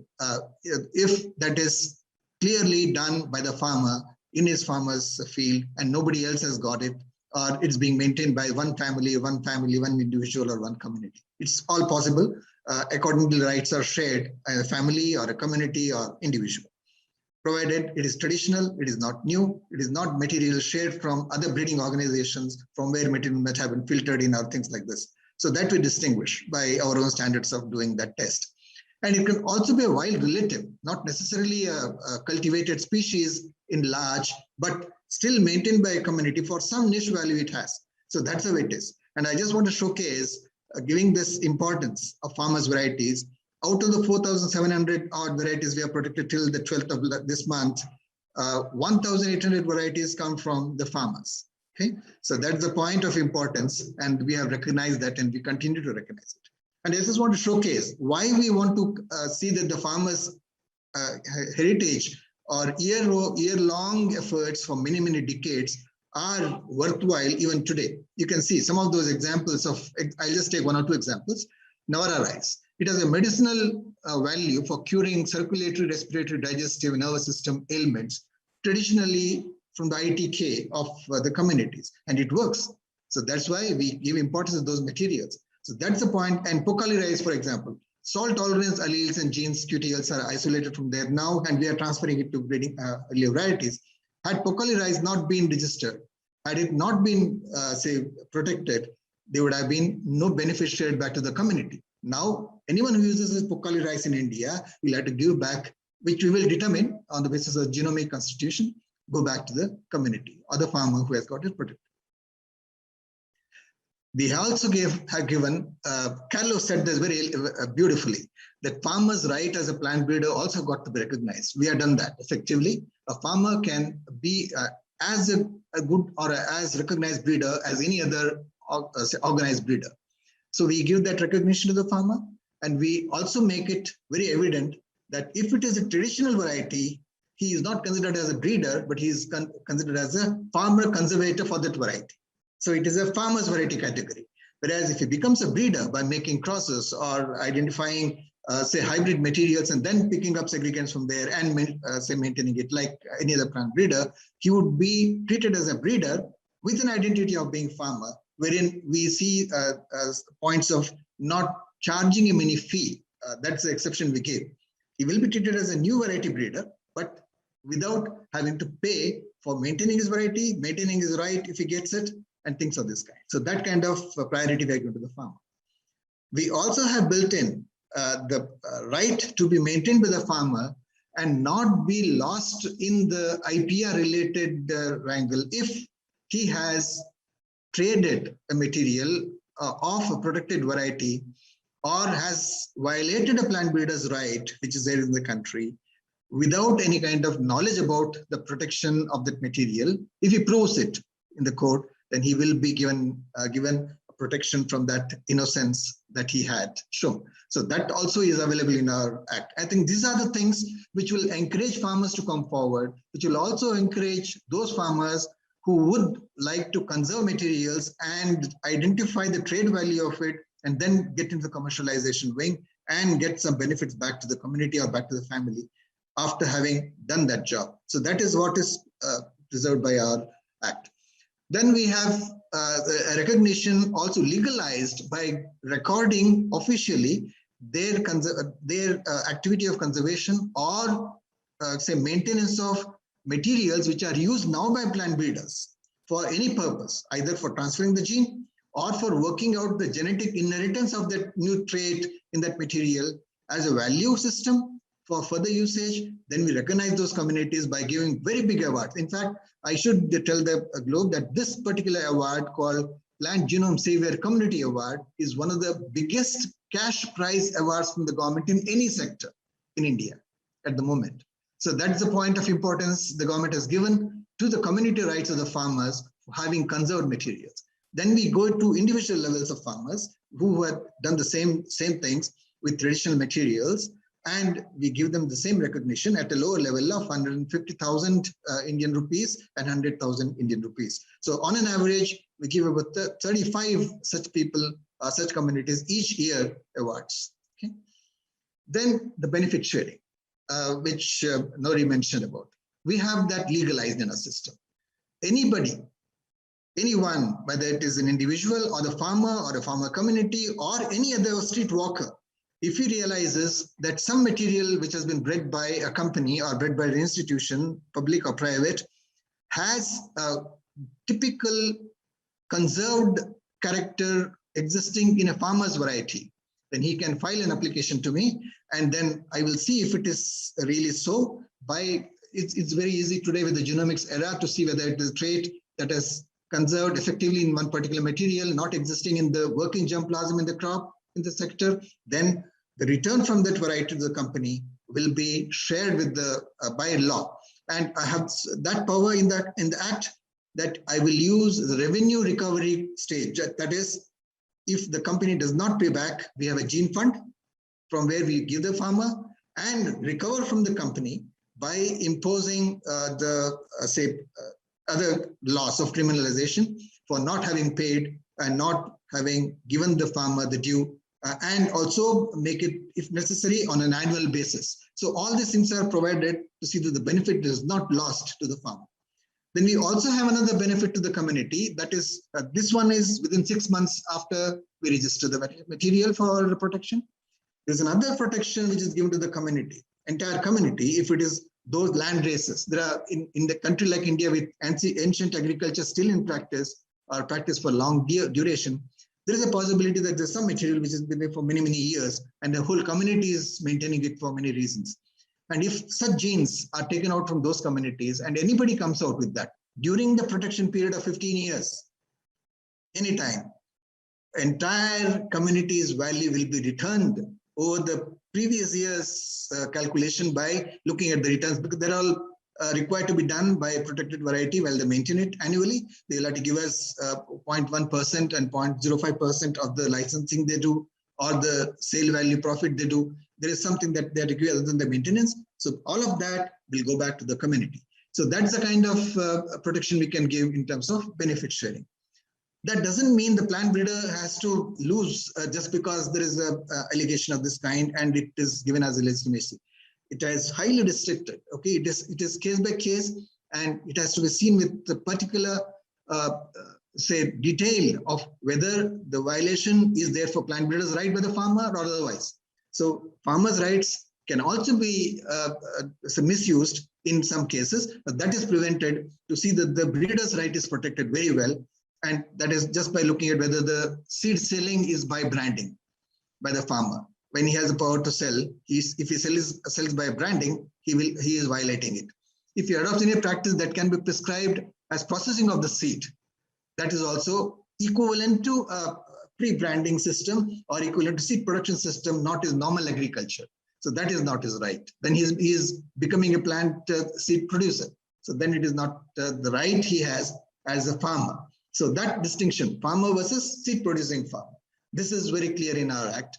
Then the product is has to be defined only as a farm product, not something that is under conserved agriculture, the protected agriculture, or in, say, some kind of vertical agriculture system, things of this kind. Any of these things that do not make it common farm produce. Then the violation of plant breeder's right happens if he sells it or if he does things which is not supposed to be done. We also have created this community gene bank system through the gene fund. The gene fund is that fund which we keep adding and say multiplying as and when the variety protection maintenance fees comes in each year, annual fee and the renewal fee, they come in and all of them go into that bunch. And therefore the money is adding up, and we use this to support community gene banks. And these community gene banks are not the commercial gene banks which our friends talked about. These are gene banks which are maintained in the community and not for commercial production purposes, but for the normal seed production purposes of niche use in that community for some value, which it shares each year in small quantity because it's grown in small quantity. If the same material gets a commercial value, then we take it out of the gene bank, make it a returnable, basis with the plant breeding groups and give that benefit back to the community on a larger case. So this is, then it goes out of the gene bank, goes into the commercial gene bank or other seed gene bank. So that's how it is managed to see that those materials are not lost. So we see that the conservation is done. We not only recognize and give them the award and reward, we also see that they're maintained, for which we give funds. We give funds, we even give staff if we require for revamping it or rejuvenating it, things of this kind, so technically enough. So I'll just go through last two slides where I would like to showcase how we can coexist with the plant breeders' right and farmers' right. This is with my own experience. I am a plant breeder by profession.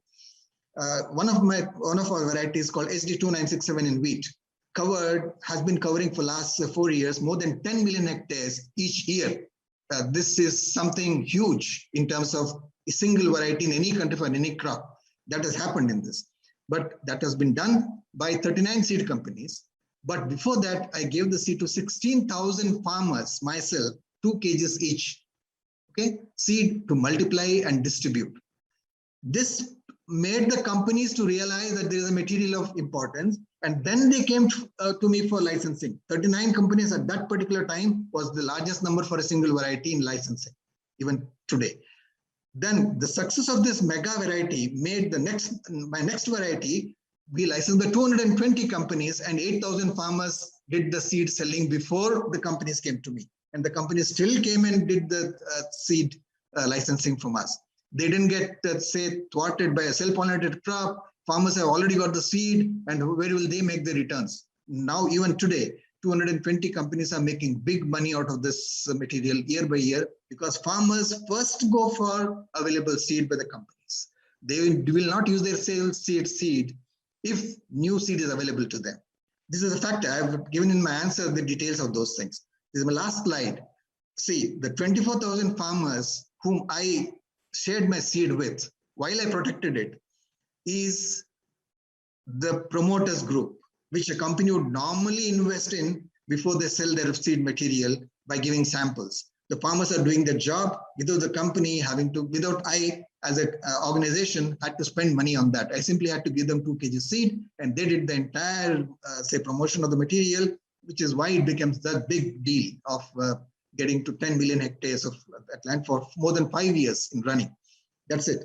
So I believe it is perfectly fine not to compromise on farmers' rights while granting plant breeders' right on plant varieties and in recognition of the great service they have been doing to the humanity and nation's prosperity. So our act is in complete adoption of ITPGRA and the required TRIPS negotiations in terms of sui generis system for protecting it, as Carlos mentioned, and give the farmer all their due without taking anything from them and giving them full recognition for being farmers, being breeders, and being users.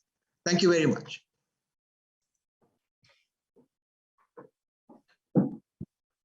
Thank you very much. Again, we are under time pressure, despite the fact that we started off with a bit of a margin. I just want to ask one question, and I'd like you both to address it extremely quickly. But the question has been raised in the comments in the chats to say, look, one of you at least characterized the use of farmers' varieties in plant breeding as a form of misappropriation. The point made by the commentator is under UPOV, new plant varieties are available for use for breeding. So is it in fact that you're advocating a form of protection for farmers' varieties that's stronger than the protections provided for new plant varieties under UPOV? No, thanks. Nori would answer this. Yeah, please go ahead. You okay. In my case, I think in what I have said in my presentation is that in the Plant Variety Protection Law, the UPOV 91 version, there's no provision there that protect farmers' varieties to misappropriation. So I'm not referring to the farmer varieties being used for further breeding, but as you know, most of the farmer varieties are uncertified and unregistered. So I'm specifying is specifically concerned about discovery of these farmers' varieties and being applied for protection later. Perfect. I would like to just add to it. In our circumstances, we have experimented with it, and we see there is absolutely no competition between the two sectors. See, the farmers' variety is obviously not going to compete in terms of productivity and the returns on the material because of the traditional nature and not being improved in terms of their performance. So it is some value to the variety in terms of its particular character, which is of importance to the people in their food related perspective or any other perspective, which is why it is in sale. So that is a smaller quantity, and therefore those are for niche purposes, not for large food use purposes. Therefore, there is absolutely no contradiction or competition or one coming in the way of the other in our case. So it coexists totally with harmony. There's absolutely no problem. I'll just take one more second in saying it. If a farmer is required to share that material with a company, we now have these examples. They can easily do that as any other commercial breeder. And the variety can be also shared to the farmer by the company on an equal term of being licensee and produce the seed for them. So therefore, there's absolutely no, say, compartmentalization of one being better than the other, one being given higher importance than the other.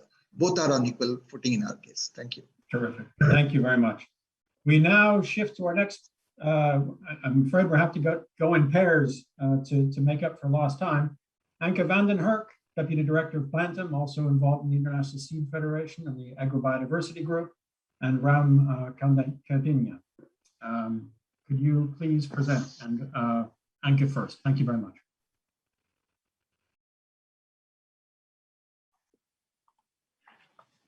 Okay, thank you, Michael, for giving me the floor.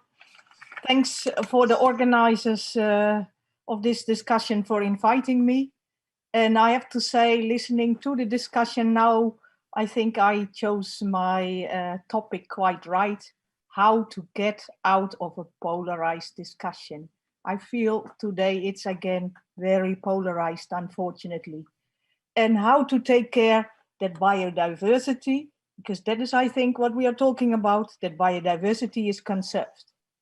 In this intervention, I will look at some access and benefit sharing legislation. Access and benefit sharing is already a long time on the agenda. A lot of policy discussions have taken place around it, and we heard about it already today. But have the discussions really resulted in something positive? And has it resulted in better conservation and sustainable use? To be frank, I don't think so. And in my opinion, this is due to expectation management in the whole discussion. Expectations from the different participants in the discussions are far too far apart. And it's also about some key points in the discussions. There is divergence in interpretation. What is access? And what is fair and equitable benefit sharing? And so rather than looking at the background of all these polarization, we go into more complex debates, digital sequence information. So I think before we really go into this decision on digital sequence information, it's important and wise to answer a couple of questions. And so why did the discussion on DSI start?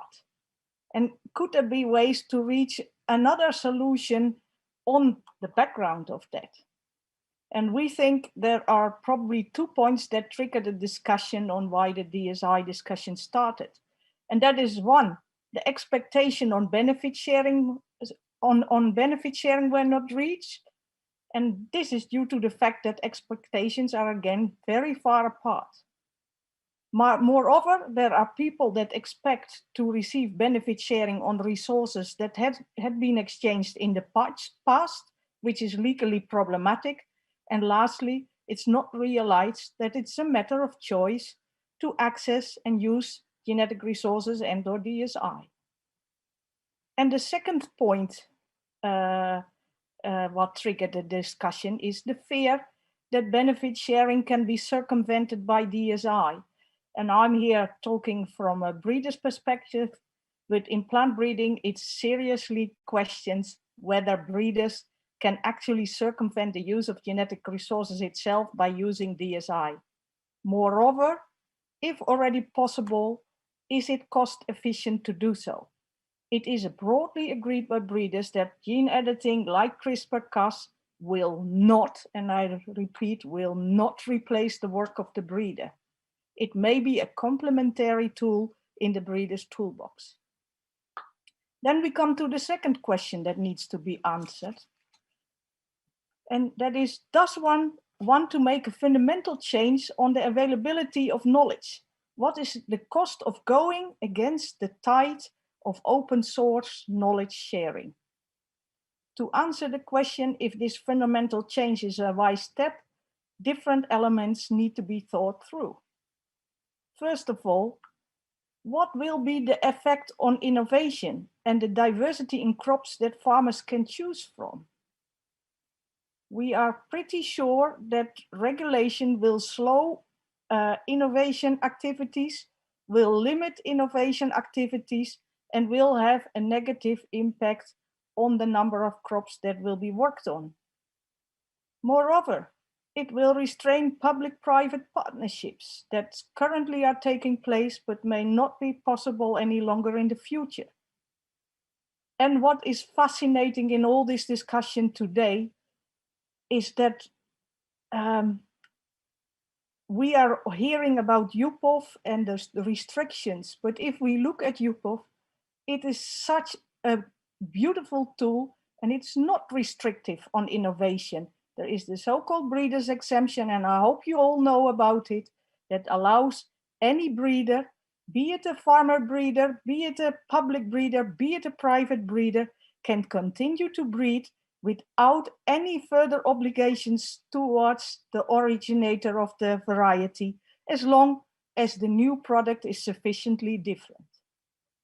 And unfortunately, ABS legislations are restricting everything, and they are not restricting it for a temporal period, but forever. Okay, the second point to answer that question on the fundamental change on open resource, the amounts of benefit sharing. It is important, if you want to regulate it already, to have a clear idea on what is expected in monetary and non-monetary contributions, but also what is realistic. It should not be based on wishful thinking. And thirdly, the consequence for limiting the availability to data for use and conservation of biodiversity itself should be realized. So a lot of things to consider, and I feel we still have not gone through this properly. And then we have the third question. Is it possible at all to regulate DSI in an implementable and controllable manner? And several elements need to be agreed upon before it can be analyzed whether the regulation could work towards the defined objective and what the collateral damage, and I know a lot of people do not want to look at the collateral damage that might be enormous, could be. We need to look into the following elements: the definition of DSI, understanding on the scope of DSI, which DSI will be included in a possible regulatory framework. How do you make the system look forward? Any retroactivities should be avoided. Who is the owner of DSI? DSI is not necessarily unique. Is it the generator of the DSI? And if not, how is the generator going to be compensated for all her work? The participation of the user in the system, it's still a freedom of choice to participate or not, and the possibilities to control. As indicated earlier, it may already be tough, if not impossible, to create rules and regulations on the utilizations of DSI, but it's probably even harder to implement and control such a system. How do you prove that DSI is accessed? How to prove that such access led to use, And if so, which DSI has actually contributed to a final product. So to decide if it's wise to regulate, it will be important to answer those three questions. Why did the discussion on DSI start? So what do we want to solve? Second, does one want to make a fundamental change on the availability of knowledge? And what is the cost of that going against the tide of open source knowledge sharing? And is it possible to regulate it in an implementable and controllable manner? And maybe it's the most important question to ask if biodiversity is going to be saved by all this. Rather, I'm convinced that the polarization continues, the expectations will not be reached, the transaction costs increase, and the biodiversity is being negatively impacted by it. And what is more, it will become more and more difficult to start new or alternative breeding programs. We at the seed sector at this moment are rather focusing on a new approach. We work on a coalition to see how we can take care that farmers have access to good seeds of the right varieties through different seed systems. We are working with different partners all around the stakeholders to establish a coalition of the willing that is wanting to reach this goal together. How can we learn from each other? How can we respect each other? And how can we create an enabling environment around it to realize that all those approaches can coexist? The overarching aim is to create an inclusive framework to contribute to food and nutrition security, and in order to improve livelihoods and the environment. Each solution on its own cannot solve all challenges, so trade-off must be made. Understanding these trade-offs is important. An inclusive framework will be essential to build and enhance sustainable seed and food systems, ensuring that resources, including economic input products, water and energy, are used wisely, taking into consideration socioeconomic and environmental aspects of food and nutrition security. And I have to say that I really enjoy working with this group of people to work towards something positive and inclusive. And yes, it is about sustainable use, and yes, also about conservation. And I hope people will join us in this activity, and thank you for your attention. Thank you, Anke. Thank you for the spirit of your intervention about wanting to address polarization. I hope we'll have a chance in the panel discussion, which I'm desperate to preserve, a chance to discuss some of those principles. We'll turn now to Ram, and Ram's going to talk about some ways in which the seed industry is in fact contributing to conservation. Thank you, Michael. And thanks to, you can hear me, Michael? Yes. Thank you. Thanks for giving me this opportunity. I thank the organizers and for giving me this opportunity to speak about what the seed industry is doing in this particular area. We all know that agriculture is a production process to meet certain demand. So it's in that sense, it's a demand-driven production system. And seed is one of the inputs that goes into making this production possible. So the challenge is of population explosion and malnutrition, which must be met. And seed is the only input which has a potential, which has a genetic potential to increase yields. So seed industry has been working with the objective, and they have been continuously achieving a consistent improvement in the yields, and thereby helping in meeting the demand. Now, in this, the challenge is always how do we balance this with the conservation of genetic resources, because that is where actually the challenge lies. And we have been seeing certain areas of activity that seed industry has been involved in. Number one, for example, is that generally we work with conservation in ex situ system, that is through our gene banks, and then all the collections get stored there, and also through our nurseries and various other mechanisms that we use. Plant varieties,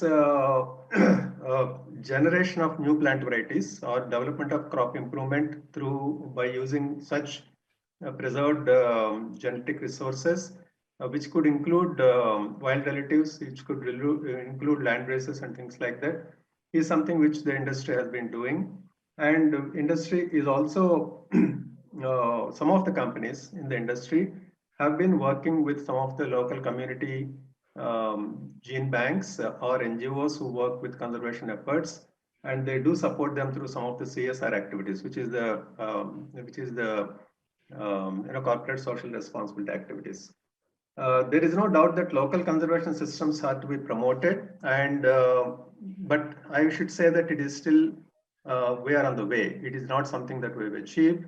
I should say that this is something which needs to pick up speed still. Some of the industry members are also involved in promoting regenerative agriculture that promotes soil health, biodiversity, and other things while increasing food security and nutritional security. So I think seed industry is doing quite a lot in terms of trying to maintain this balance. But I should also say, and I have to thank Dr. Prabhu for bringing out all these aspects of the PPV and FR Act in India. Especially in India, if we see, I think we have basically the Biodiversity Act 2002, and we have the National Biodiversity Authority, which is set up to control the access to genetic resources. And we also are a founder member of ITPGRFA, and so in that sense, we are completely compliant with whatever is being discussed there. And on top of all this, we have the PPV and FR Act, for which Dr. Prabhu is in charge of implementation. And that has come in 2001. And I don't have to go into those details because he has explained everything very clearly. So the ABS system in India has been in operation. In 2014, the guidelines were issued. So under that, we have varying percentages that are being paid on the sales. And that system is just getting established. India is a very large country. We have very fragmented land holdings. We have more than 140 million farmers. And it is not something that where you can implement overnight. So it takes some time for all the systems to get implemented and to produce the desired results. But I think we're on the way. The seed industry is very much with the government in implementing these things. Seed industry actually works with the laws, all the applicable laws here. And we are completely in sync that farmer should have the right to save his seeds, and he should be protected on all the fronts that has been provided in the law. However, I would like to highlight that to judge the efforts of seed industry, there must be some formal mechanism. It can't be just based on some hearsay. So there is a formal mechanism which has been put in place through an organization called Access to Seeds Foundation in Netherlands. And this foundation, supported by the Dutch government and funded by various other organizations, is actually bringing out a report on the performance of the top seed companies in terms of delivering what the smallholder farmer needs, especially in the developing countries. I would like to share a few slides on that so that I could explain this better to all of you. Can you see my screen, Michael? Yeah. Yes. Okay. Yes, I can. So access to seed index is something which is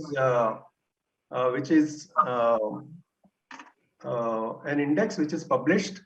The index evaluates efforts of leading seed companies at improving access to seeds for smallholder farmers in developing countries. It is officially launched at the 38th UN FAO Ministers Conference in 2013. First report was published in 2016, which assessed 26 companies. And it was not an easy journey. Basically, many companies took time to accept and to participate freely in this. And as you can see that in 2019, we had 62 companies. So the number increased, and 22 companies in Eastern and Southern Africa. In 2020, this was integrated into World Benchmarking Alliance in Netherlands. A 2021 report, which has just come out, has evaluated 72 seed companies and 32 companies in Eastern and Southern Africa. So the number is going up. The number of companies who want to participate in this is going up because they also want to showcase what work they are doing for conservation of biological resources. The evaluation is done on 6 parameters. And out of them, if you see B, which is dealing with genetic resources and intellectual property management, this has a significant weightage, 15% weightage in the overall evaluation is given to this. The only parameter which has a higher valuation is research and development at 20% and marketing and sales, because that's where actually the seed is brought to the farmers, 25%. So 15% is given to genetic resources, conservation of genetic resources, one parameter used within that, access to company genetic resources for others, benefit sharing, breeders exemption, farmers privilege, and licensing. So these are all the different parameters on which each company is evaluated. And just for you to see the results, this is just a freshly released report of sorry.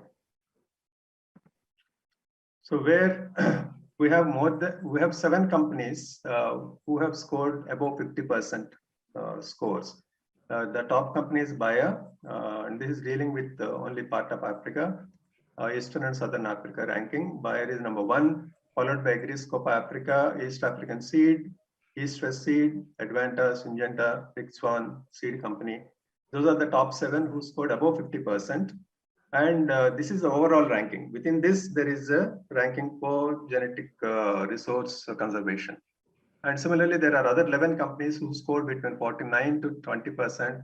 And there are other 16 companies who scored below 20%. So once this list is out, all those companies who are in the second and third columns will try to improve their performance in the next round. So that is where actually the process has started of showing the mirror to the companies that this is where you stand in relation to other companies in this, and please help yourself by improving your position. This actually has set in motion in the last 5 years, a kind of a competitiveness among companies to score better on this. I think this is a great initiative, and you can see that just on genetic resource management and intellectual property management, in the latest report, we see that 45% of the companies who were studied, they reported initiatives in regenerative agriculture by providing evidence of their efforts in improving soil health and agrobiodiversity. Among the leading seed companies operating in Eastern and Southern Africa, rating ranged from 1.9 to 11.4 out of 15 for genetic resource management for their efforts in genetic resources and intellectual property management based on the 6 indicators that I have read out. In Western and Central Africa, ratings ranged between 1.3 and 11.3. That means there are people at different levels of work that they are doing in conservation. And it is not surprising, because this is something where the awareness is coming in the recent past that they must work for conservation of genetic resources, and it's a part of their responsibility. And as we say in SDG 12, that responsible consumption and responsible production, both are important. I think responsible production in agriculture has to also come from responsible work done by the seed industry in terms of how they work with their research efforts in seeds. So, but these ratings, I must say that they're substantially better than the ratings in the last report of 2019. So that gives me a hope that in the next one, there will be still more improvement. I think this is showing very good results in our opinion.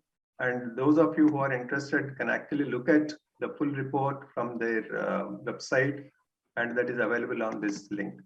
So in conclusion, I would like to say that the seed industry is making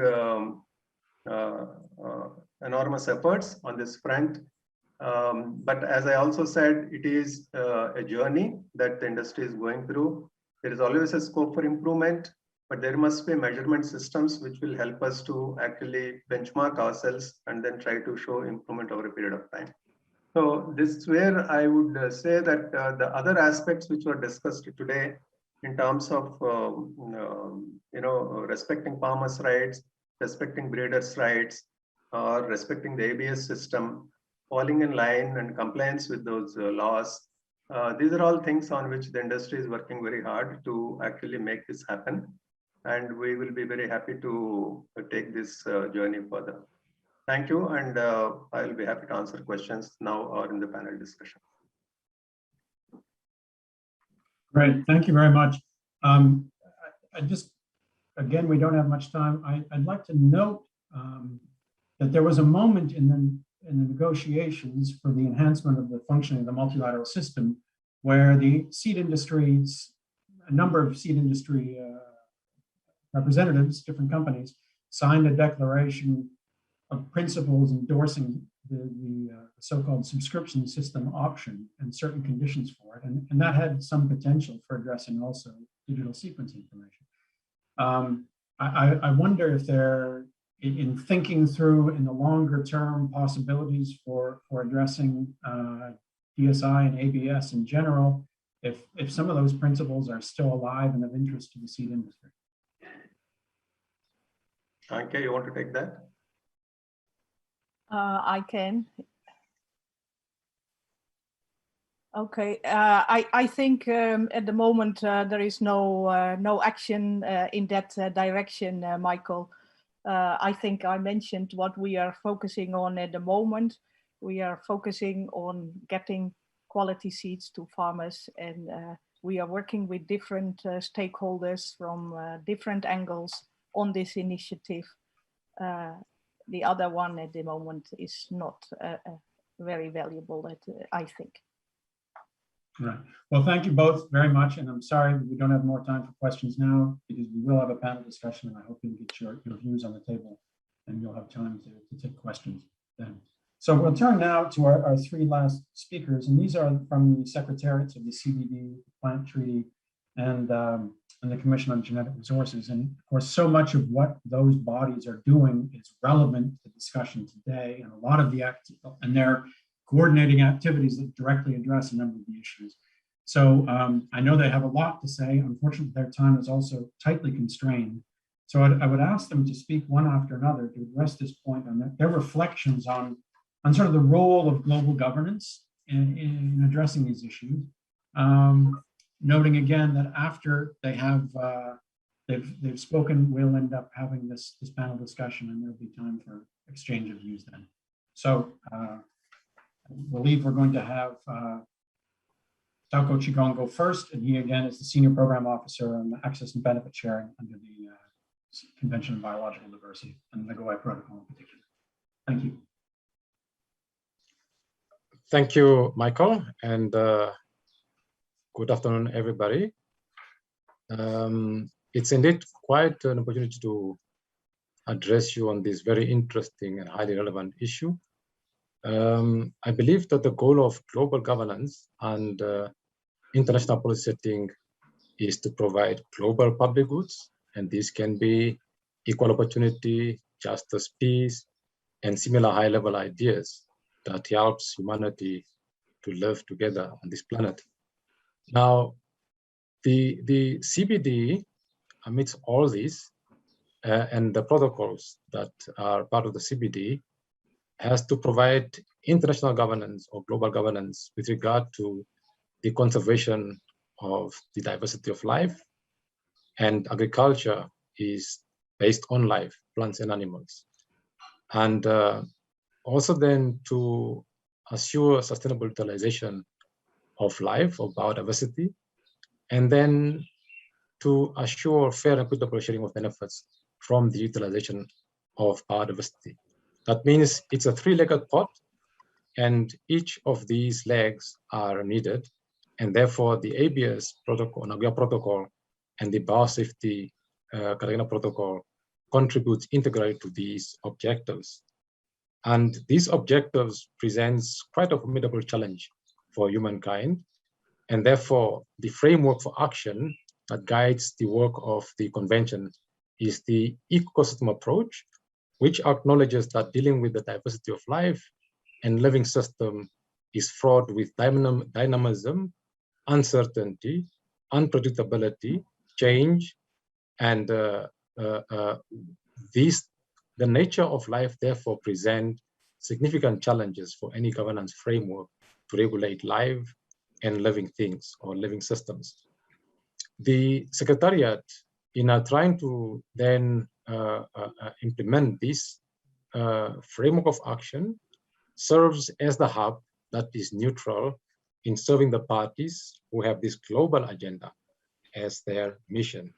And the Secretariat therefore serves to promote, facilitate, and support the coordination of international and national mechanisms to implement the objectives of the convention and the protocols, as well as it is also necessary to assure their implementation through the integration and mainstreaming within the global biodiversity and sustainable development agendas, as well as to deliver high-quality Secretariat services to parties to the convention and protocols to facilitate decision-making. Now, the parties, of course, are the most important player in this global governance structure, and they have the authority, the responsibility, and decision-making power that is vested in them through the conference of the parties that the governance structure has established. And that is, of course, assisted through subsidiary bodies, working groups, advisory groups, and other mechanisms. And to the table also comes other stakeholders and major groups, because the issue of life involves all. IPLCs, or indigenous people, local communities, are linked through the associated traditional knowledge to the diversity of life and living system. Together, this constellation has to ensure that the global governance system gives accountability, assures participation, assures predictability, and transparency of all outcomes and processes under the convention. I'll move on to look at what has been the challenges so far. What comes to mind is that fair and equitable sharing of benefits arising from the utilization of genetic resources remains a challenge, and much work has to be done still, as has been outlined from those that spoke on ABS and DSI this afternoon. Then the international policy setting for governance in terms of the process and substance has a few challenges. Some of them are that the rules of engagement may be archaic and may need to be updated. And then one big question is, are the decision makers at the table the most relevant, appropriate, qualified, and experienced for the issue at hand? And this issue many times has a nexus of environment, social, economic, and cultural implication, although most that are involved in this field would be from the environment sector. We see economists are they at the table, are the lawyers at the table, foreign affairs at the table. So there's quite an interplay there. And then the other challenge that is coming forth is change in human behavior that is difficult, because essentially global governance is at its core trying to address human behavior and asking for a change for a better. Then in terms of going to the doing level, funding both at international and national level for concerted implementation, research, innovation, infrastructure, as well as capacity building remains still a big challenge. Coordination and implementation of the various activities needed at national level remains a challenge. And then I think at all levels, synergies with other international instruments, given the cross-cutting nature and interrelated nature of many of the issues that has to be governed from the international level, remains also a challenge. And then finally, the willingness to look at the collective interest versus individual interest may need more impetus to get there.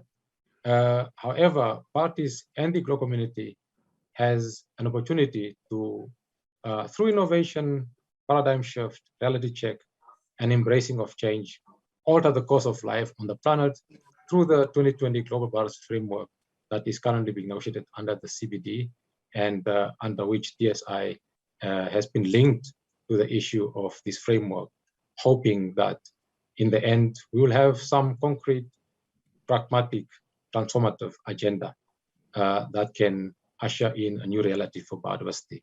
Let me stop there and thank you for your attention. Thank you very much. That's very interesting and inspiring. Kent, can we turn to you now?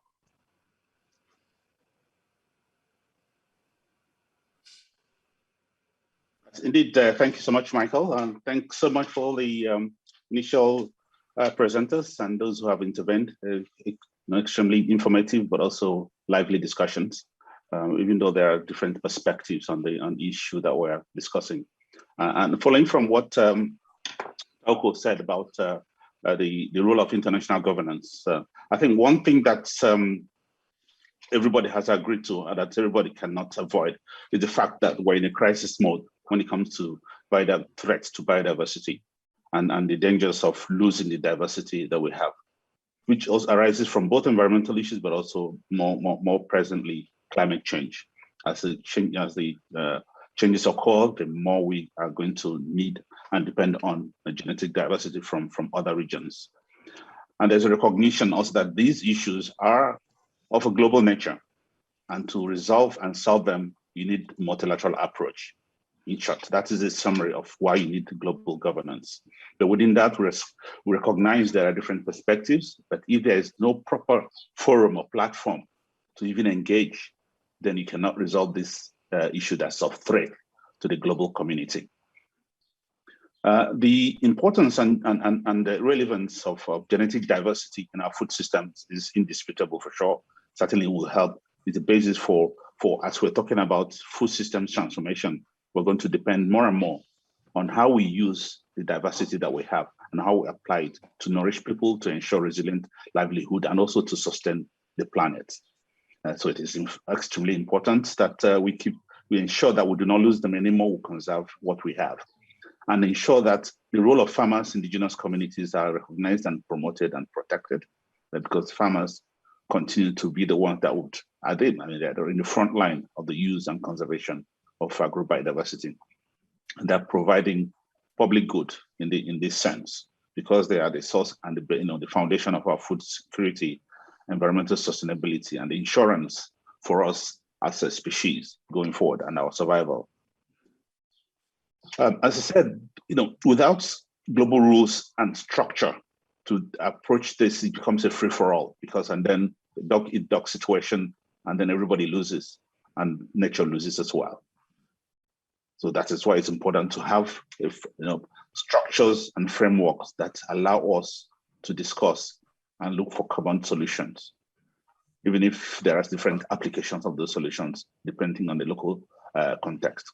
So the recurring question that comes up for us is how to design effective, stable, and legitimate governance systems that ensure a sustainable development.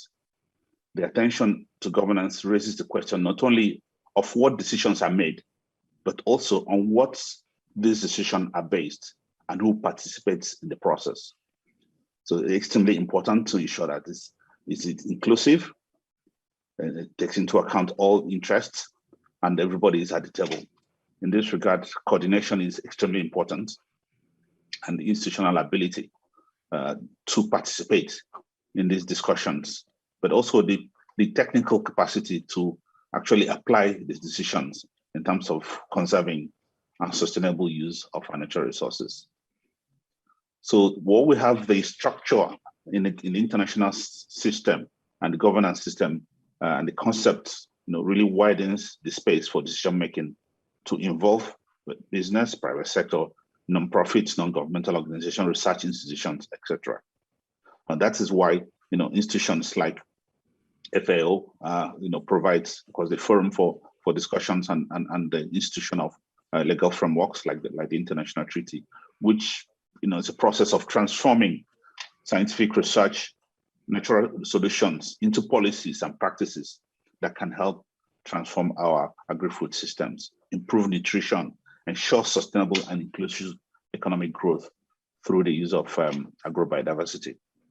In this context, the international treaty, of course, plays a fundamental role because of the way it is structured as a framework that promotes and encourages the conservation and sustainable use of agrobiodiversity, and also creates a multilateral system that is inclusive, that seeks to include all stakeholders, especially farmers, local communities, private sector, researchers, breeders, to ensure that the genetic diversity that we have is not only conserved, because we can't conserve for the sake of conservation, but also sustainably used.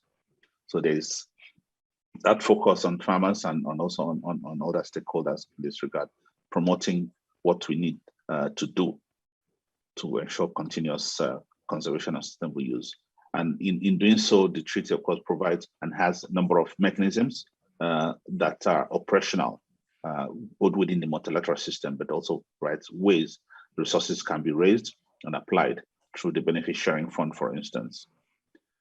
So in the final analysis, it certainly provides the forum to continue discussing because of the ever-evolving situation that we have through the changes in technology, as we have seen. The issue of DSI is, has become very topical, but this is something that has risen because of the advancements in technology and what that implies to the conservation and sustainable use of genetic diversity, but also the equity issues that arise in that regard.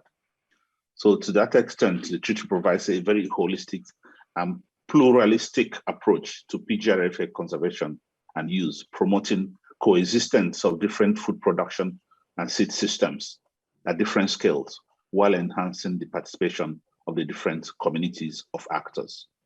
So the key word in the final sentence is diversity. Diversity of genetic resources, but also diversity of approaches.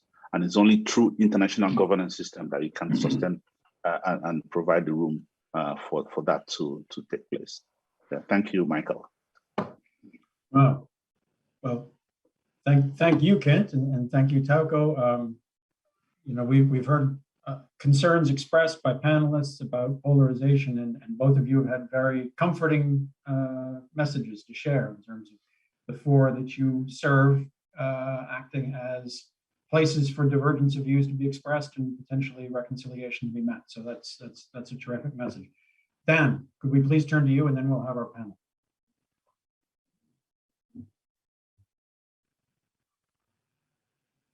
Dan, we can see you. Can you hear me? Yes, I can now too. Excellent. Let me just share the screen.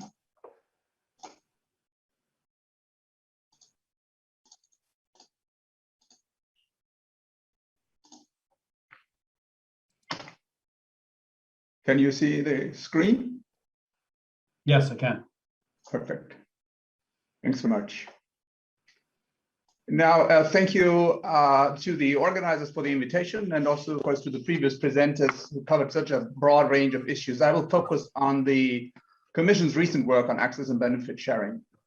Now, many people might associate access and benefit sharing for agrobiodiversity immediately with the International Plant Treaty, but there are obviously many other genetic resources for food and agriculture that are not covered by the treaty or its multilateral system. And many of these other genetic resources share, however, important distinctive features with plant genetic resources. They are essential to satisfy basic human needs for food and livelihood security. They are managed by people, and their conservation is very often inherently linked to sustainable use. There is a great independence between countries for many of these genetic resources for food and agriculture. And this is why FAO's Commission on Genetic Resources, after it had concluded the revision of the 1983 International Undertaking, which Carlos mentioned, and after the adoption of the International Treaty, the Plant Treaty decided to continue working on access and benefit sharing.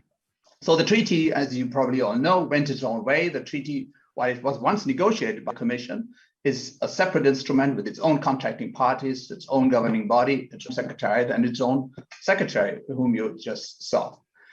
The Commission decided nonetheless to continue working on access and benefit sharing, and the decision of 1995 to broaden the Commission's mandate to cover all biodiversity for food and agriculture certainly contributed to that decision. And the Commission received support in its work on access and benefit sharing from a team of technical and legal experts in ABS, which usually meets in between the sessions of the Commission. And one of the most important products of this work of the Commission on access and benefit sharing are the elements to facilitate domestic implementation of access and benefit sharing for different subsectors of genetic resources for food and agriculture, or in short, the ABS elements. The very starting point of the ABS elements is the Nagoya Protocol itself, because the Nagoya Protocol explicitly requires its contracting parties to consider in the development and implementation of their ABS measures the importance of genetic resources for food and agriculture, and their special role for food security. It also refers in its preamble to the distinctive features of genetic resources for food and agriculture and acknowledges both the Commission as well as the treaty. However, the protocol does not give really any guidance to how governments should consider the importance of genetic resources for food and agriculture, how they can sort of breathe life into Article 8C of the Nagoya Protocol. And this is, if you like, the gap the ABS elements aim to fill. Now, applying the Nagoya Protocol to genetic resources for food and agriculture may lead to a whole range of questions, and I'm sure practitioners amongst you could write books about it.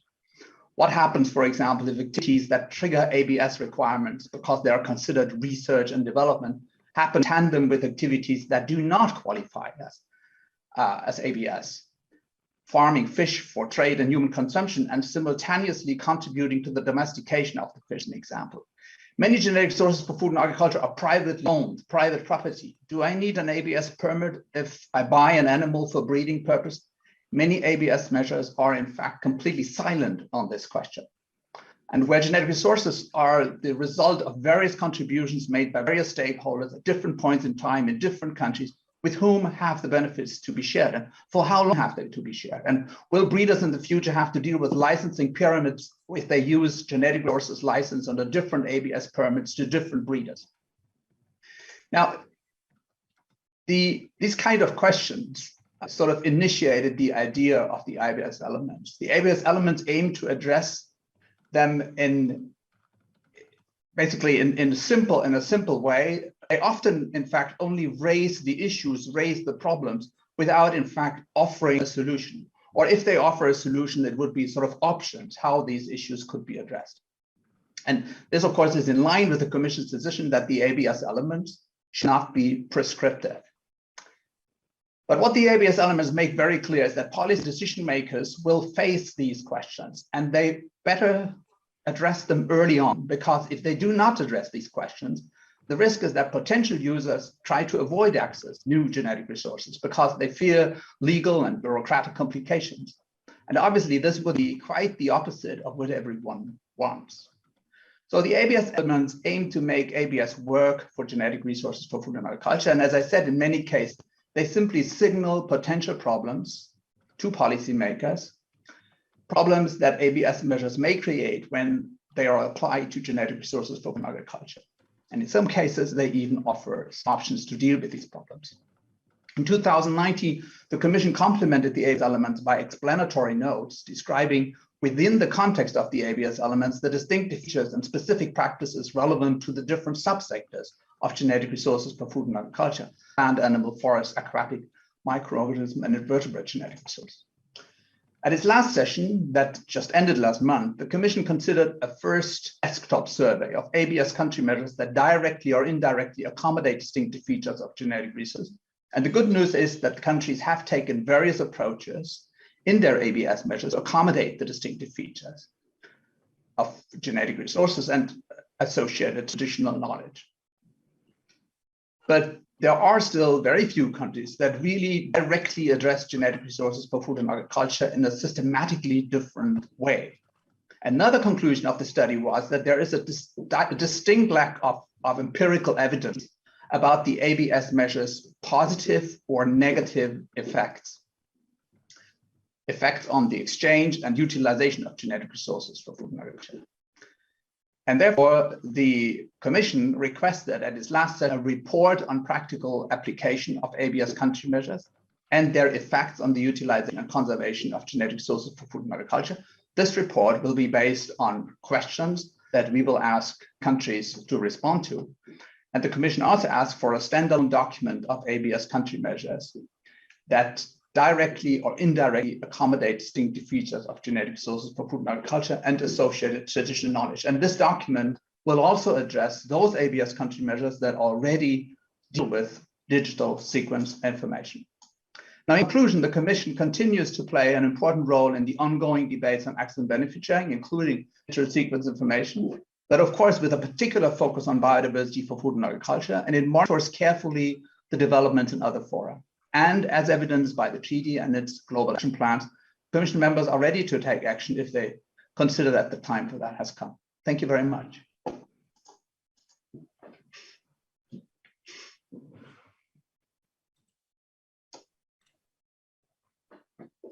Thank you very much. We are going to now turn to Isabel, who will lead the panel discussion. I will forego making any closing remarks at the end of the day to create a little bit more space for the panel discussion. Isabel? Yes, thanks, Michael, and thank you. Thanks everyone to all the panelists for these very passionate, interesting interventions. I'm going to, since we don't have much time, I'm going to go straight to the questions. I have some questions that I have prepared together with Michael in advance, and I have also selected some questions from the chat, from the participants in this session. I would like to start with you, Pierre. The African proposal on ABS and DSI that you have presented has attracted a lot of interest, at least in the chat. I'm sure that worldwide and among negotiators all over the place. In our chat, in this Congress, various people have expressed appreciation for this proposal, but there have also been some people who have pointed out that loopholes may appear for avoiding the levy. And so I would like to ask you to share your ideas about how the system will be enforced. What kind of monitoring, evaluation, enforcement mechanisms do you envisage that could be put in place for making this proposal work? Thank you. That's a very practical question, of course. Well, I didn't present all of the African proposal, and an important part of it is that at the end of it, the proposal, it basically calls on the Secretariat and the Global Environment Facility to do a one-year consultation process with various stakeholders and parties to the CBD about how the collection could be adapted to national circumstances. Because, you know, there are different national models that, that could be used. I mean, if we look at the benefit sharing fund of the plant treaty, for example, where Norway makes a 1% of all seed sales annual contribution, a country like Norway might decide to just, you know, put 1% of retail or biodiversity processes at a national level into it.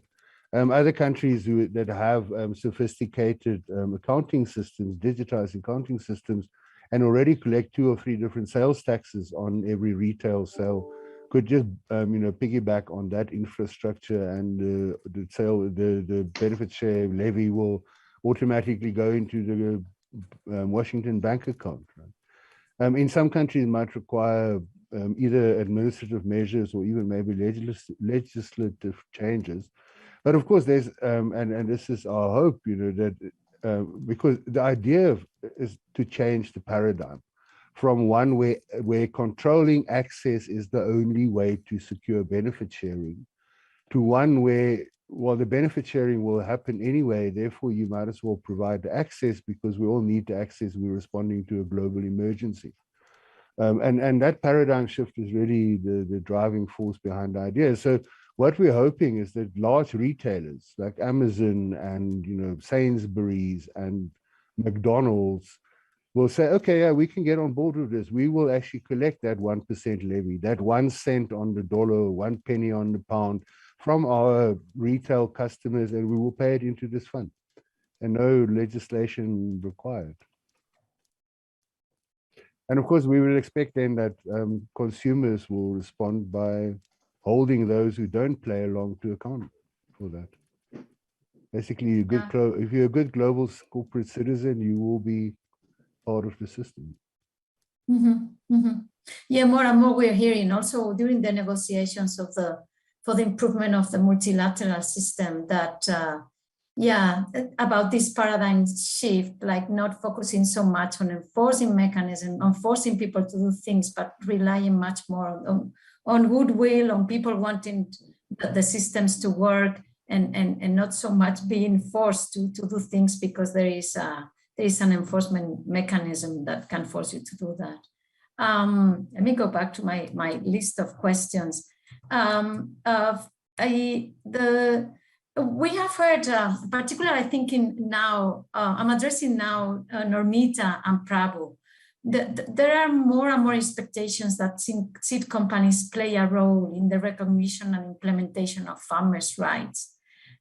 Discussions around what private companies can do in relation to farmers' rights usually get stuck at the issue of whether or not farmers can save seed.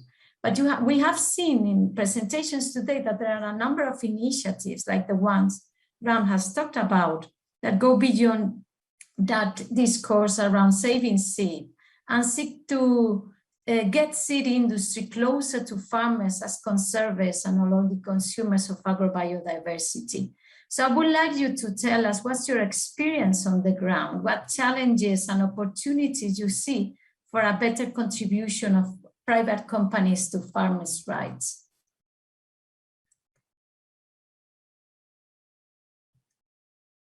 Nori, would you like to go first, maybe? Okay. I was hoping that Prabhu would go first because honestly, it's a bit difficult for me to imagine how private seed companies can contribute to farmers' rights because most of our experiences on the ground are pointing to the opposite direction. But as I mentioned in my intervention earlier, the private seed companies can help support farmers' rights if they would allow resourceful farmers to continue their traditional practice of exchanging and selling farm-safe seeds, including protected seeds. With regards to the seed laws, I know that the seed companies can say that it is the national legislators or policymakers that make this law, but in reality, they have a lot of influence on policymakers, and especially with regards to developing countries and least developed countries, where you have weak states, it is very easy to circumvent all the discussions, all the processes that we earlier have with them, and then throw away everything in the dustbin when powerful seed sector lobby with them. So it's really hard. And I can understand that probably seed companies vary also from countries to countries or from which company are we talking about. But I'm speaking about the experiences that we have in countries where we work in Southeast Asia. And in most cases, seed companies are quite aggressive in lobbying for a very strict seed laws and plant variety protection. I would just like to add a few sentences to it.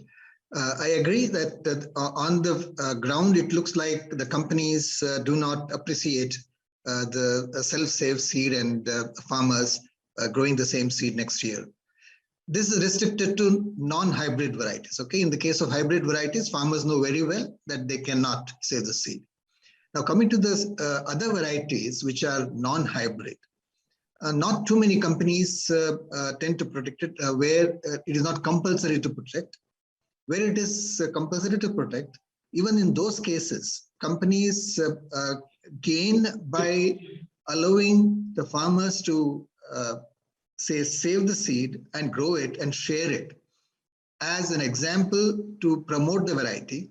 And that small quantity seed sharing will only help the companies to distribute and find out the performance level of their varieties in those regions and accordingly focus on marketing. That's what is happening in India, where despite the sale option available for the farmers, seed companies have established and reached those small villages also in selling their seed, which is making the farmers who save the seed also to buy the new seed first. Okay, therefore, in those cases, wherever new seed is available in time, farmers will first buy, even the one who has saved it. So therefore, it goes very well when the farmers know good quality seed with good purity is possible, not from them, from the companies when it is available for the variety. So that goes by varieties by variety. It is not a generic statement. If a variety is good, it will be saved by the farmer, but they will also buy seed when the company sells it. So it works well. It is a good thing that coexists, as long as it is not banned and criminalized. Yeah. Thanks for that, Nori and Prabhu. I would like to ask Kanke and Ram if they would like to react to this. What's their own view on the challenges and opportunities for getting these two worlds closer together?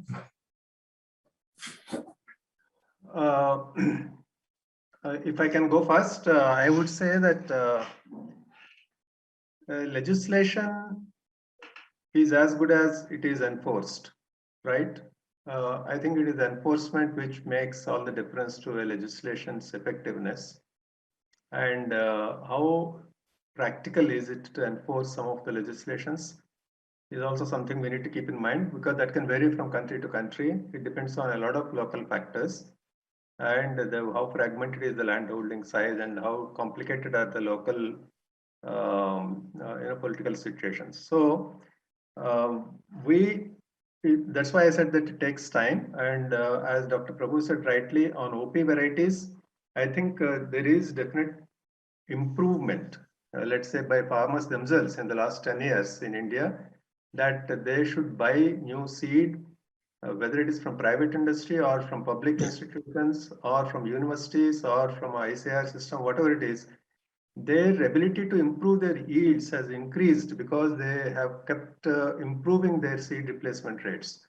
The seed replacement rate has a direct bearing on the yields and overall profitability of the farmer. Because at the end of the day, the farmer must make money. If he doesn't make money, it is of no use. Whatever we do, whether it is conservation or whether it is new seed development or legislation, all that will not carry any weight with the farmer if he is not making money in that. A farmer will not use a new variety unless he is convinced that it will improve his yields and it will improve his incomes. I think the farmer is the final judge, and when he judges what is good for him, I think he will take the right decision. And we are just following that trend. There is certain things that industry can do. There are many things industry cannot do. For example, industry cannot influence the government so much that the government came up with our PPO and FR law, which is very much restrictive on the industry. But we love that law because it has helped us to, I always say this, that if there is a car without brakes, will you go very fast in that car? You will not go. A regulation is also like a brake in a car, that it will help you to go faster because you know that you can control it. Otherwise, you will not go fast. I think a regulation is also good in that sense. PPO and FR Act has actually given us a good direction in the country. Yeah, thanks for those remarks, Ram.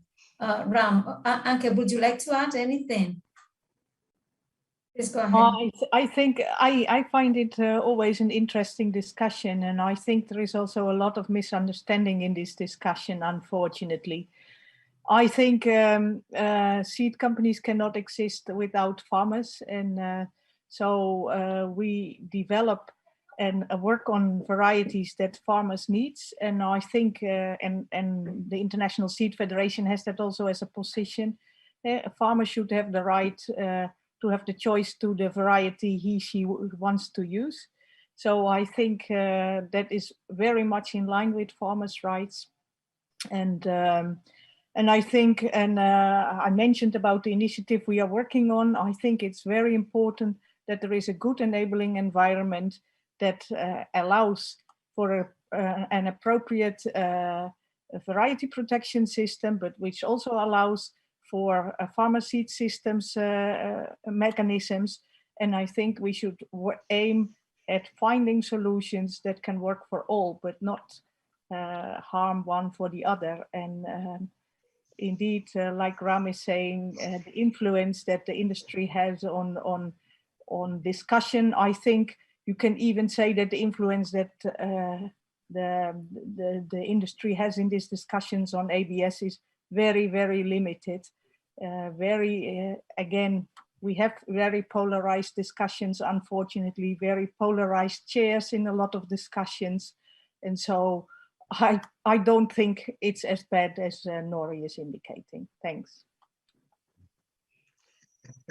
Yeah, thanks. Thank you, Anke. I do think that industry has a strong voice in international negotiations. That's my own personal view, and it has influenced many of the decisions that are taken by negotiators.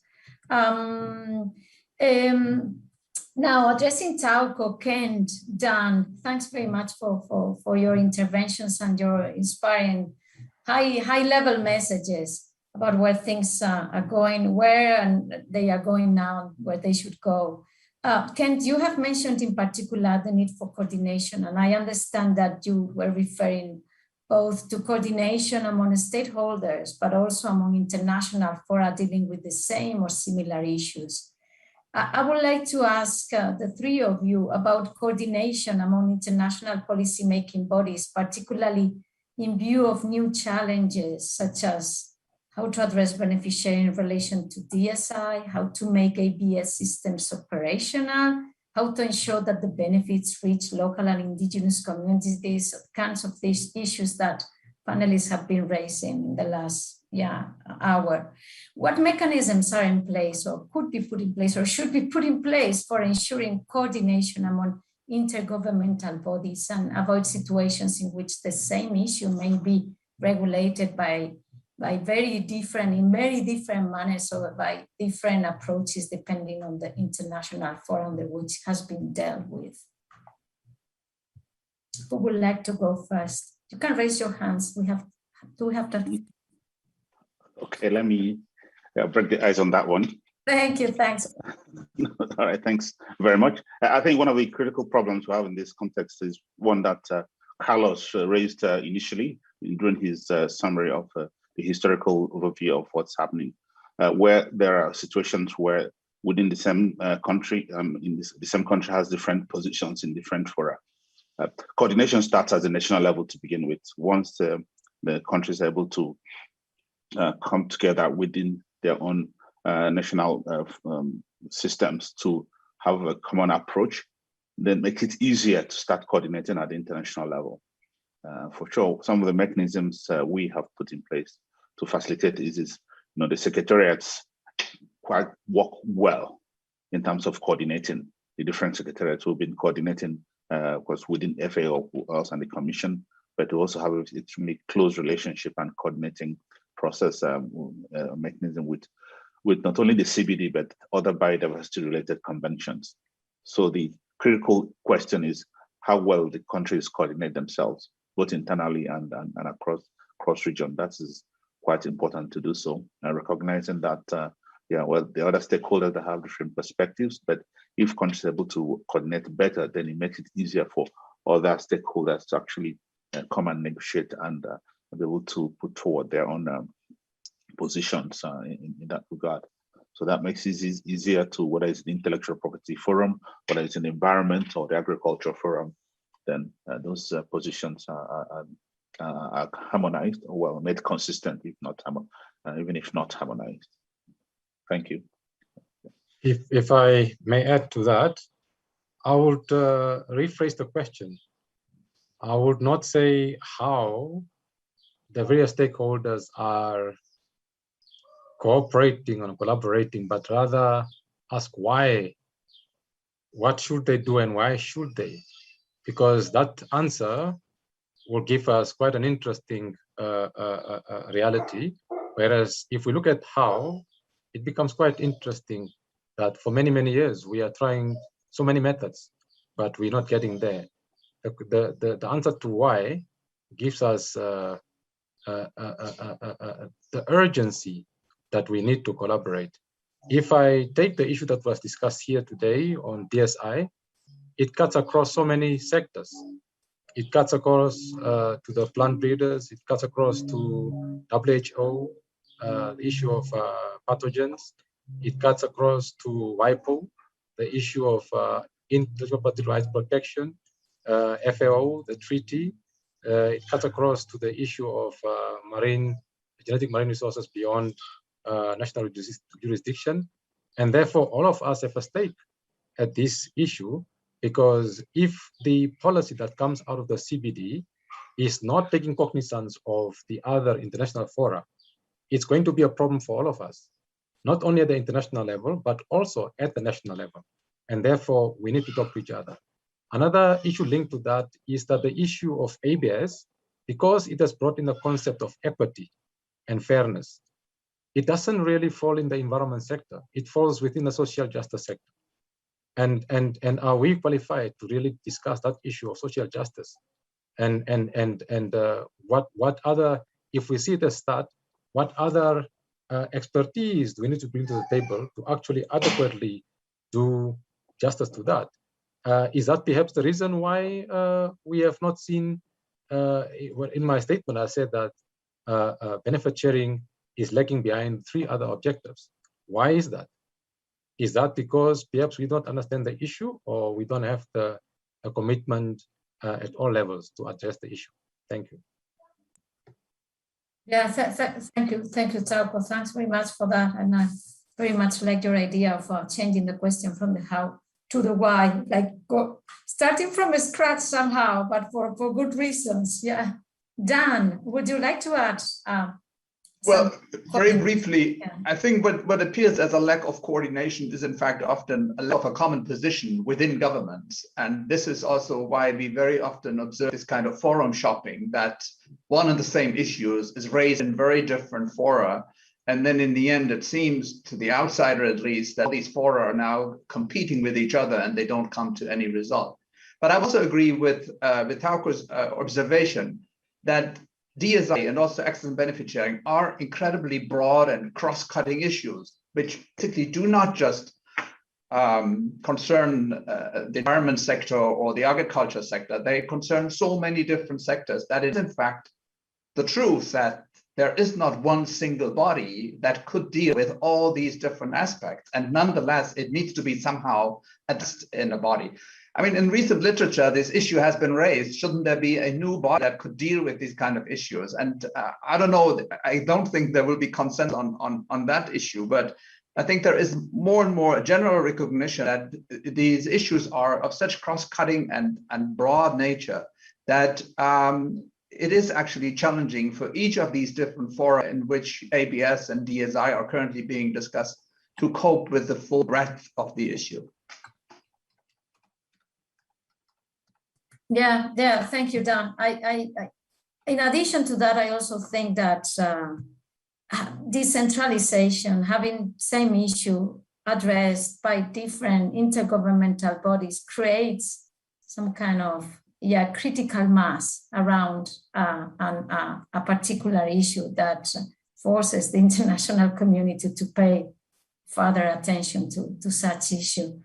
Taupo's comment about why, or a question about why the ABS objective under the conventions, international conventions, the CBD, the treaty, is lagging behind, takes me to one of the questions we have been posting on the chat. To compare the situation regarding access and benefit sharing now with the situation prior to the CBD and the international treaty, what has improved, what hasn't?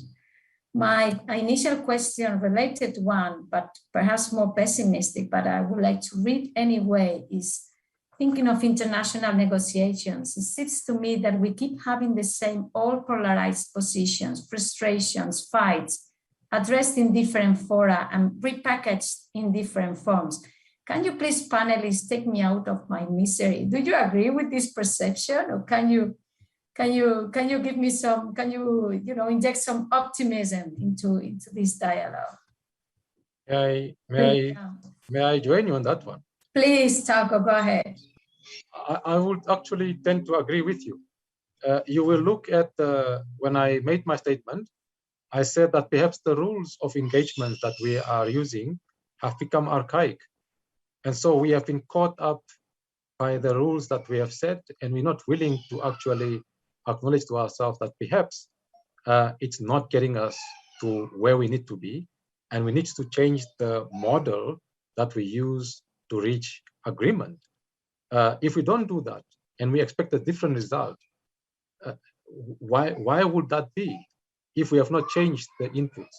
So I would agree with you that that's a challenge, and the issues have been polarized in the sense of perhaps for logical reasons to have the treaties dealing with plant genetic resources, and then others are with FAO, others are with CBD, then there are issues of scope and geographic temporal scope and all of these things.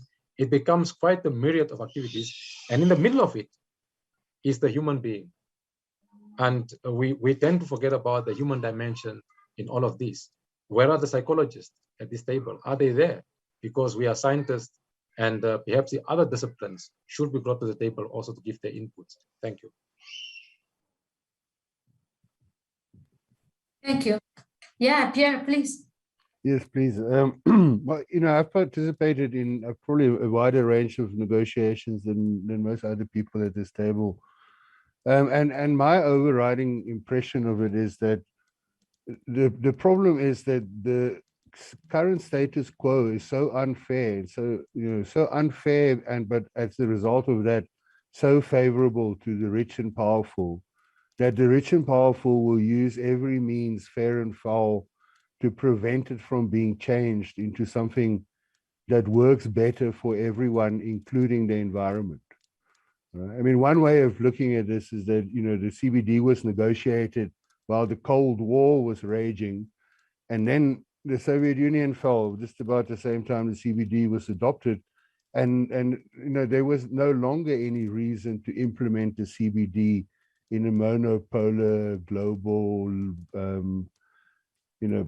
capitalist world, neoliberal capitalist world, where it was an article of faith that the market could solve every single problem, right?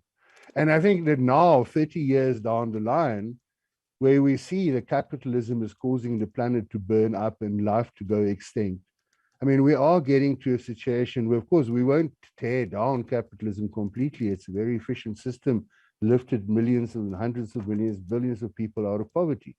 But where we can, as someone was saying earlier, apply that brake, right? And actually regulate that system to work better for everyone.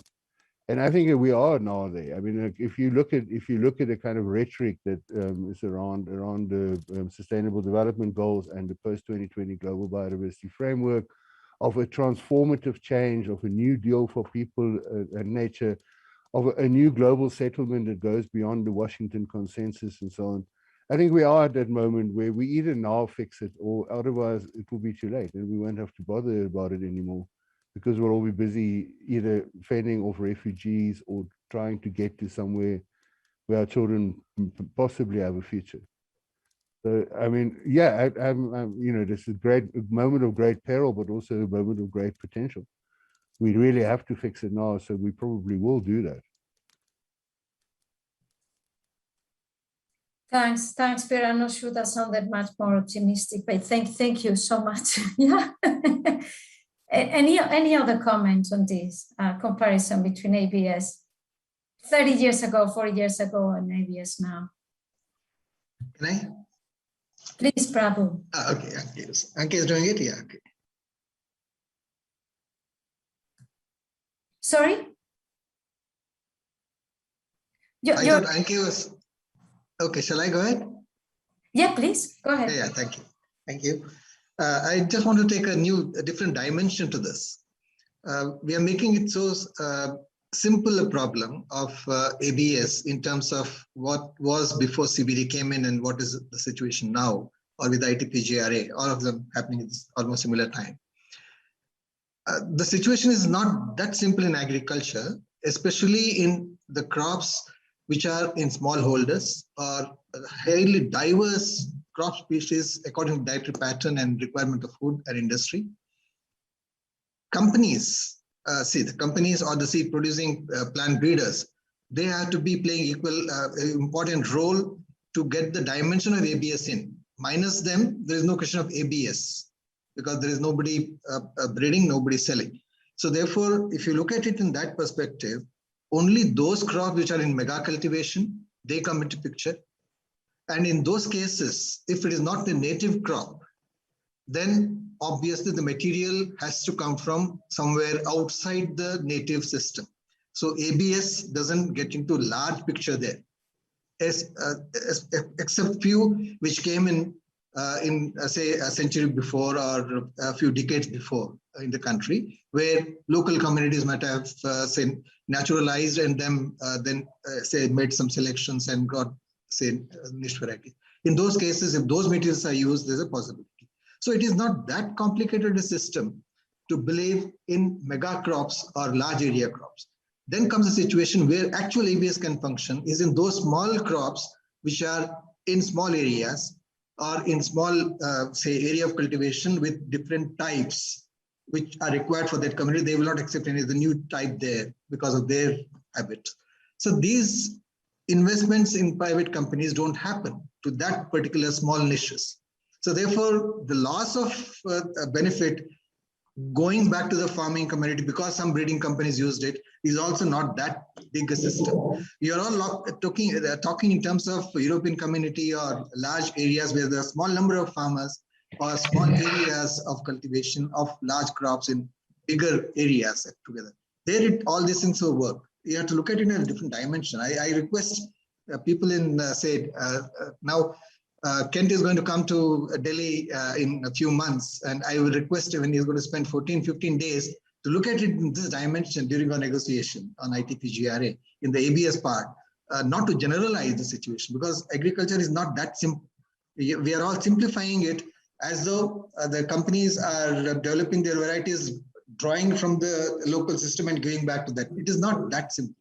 So therefore, you have to look at it and give this due weightage when the breeding systems work and where the native materials and native breeding areas, breeding companies exist, and they sell, their ABS will come into question. Yeah, thank you. Thanks, Prabhu, for reminding us about the different realities in agriculture and the different dimensions of generating benefits and sharing benefits.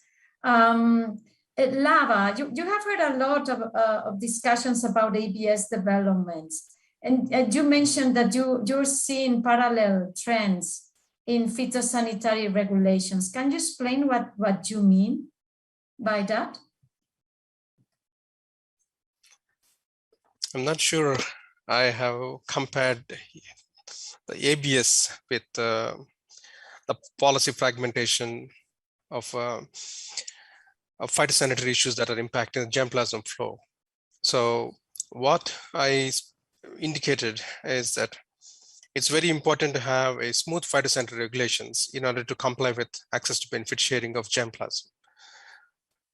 Otherwise, the material that is conserved in gene banks, if we can't distribute on time to the demanded users, we are contributing to the loss of opportunity.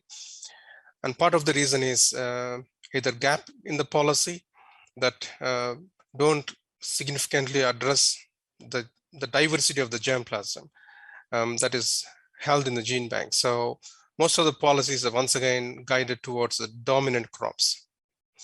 And that is again linked with the knowledge that is available with regard to pests and diseases. So how do we address this? So this is where a systems approach, as we are thinking within CG as a green pass, the whole idea is it is impossible to address all the policy gaps. If we had to do that, then it is going to be another body that has to be taking these discussions. And I don't think there is any body that is going to lead that kind of discussions. So how are we going to operate and overcome these challenges? This is where we need to come up with a different approach where we can navigate through the policy inefficiencies through a robust system that would assure the risks which are preventing, which are actually causing this kind of constraining approach taken by phytosanitary agencies while letting germplasm into the countries. Is that possible in ABS? Like put all different bottlenecks, where are they coming from? Sometimes they may not be very easy to address, but is there a smooth way to navigate around it to continue with the business? Is this possible? Mr. Prabhu was alluding that one, like how to see things differently. It is not one system. People perceive things depending on the value of the commodity. So we probably sometimes have to use different lens to address these challenges.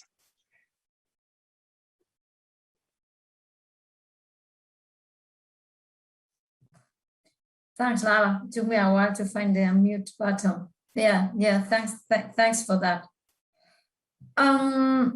Another quite high-level question for all of you, and particularly for those of you who work closer with different stakeholders, private industry and farmers.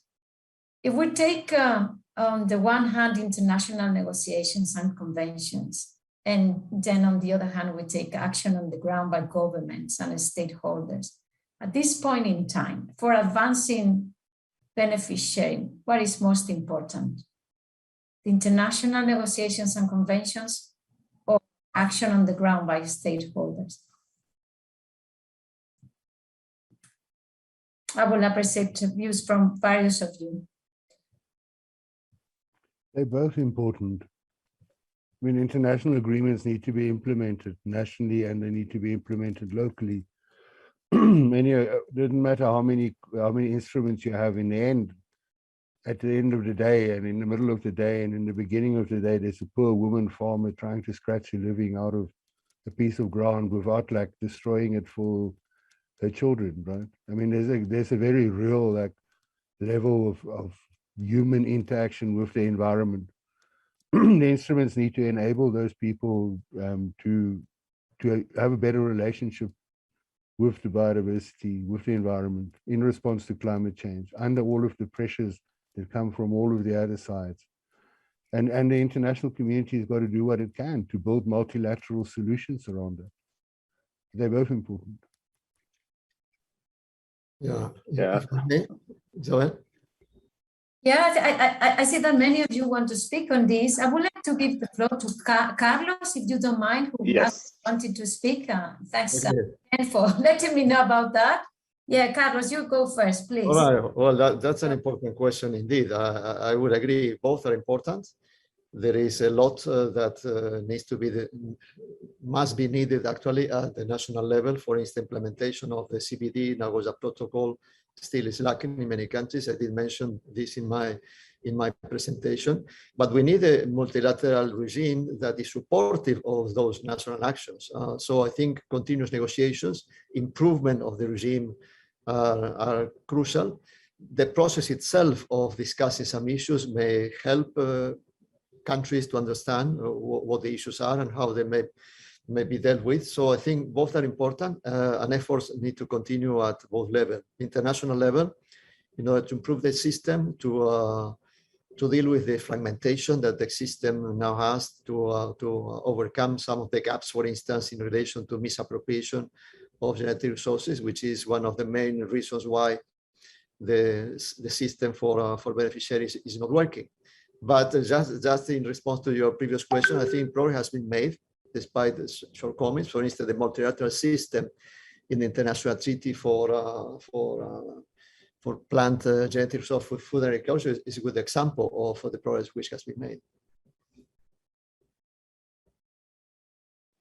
Thank you, Carlos. Nori, please.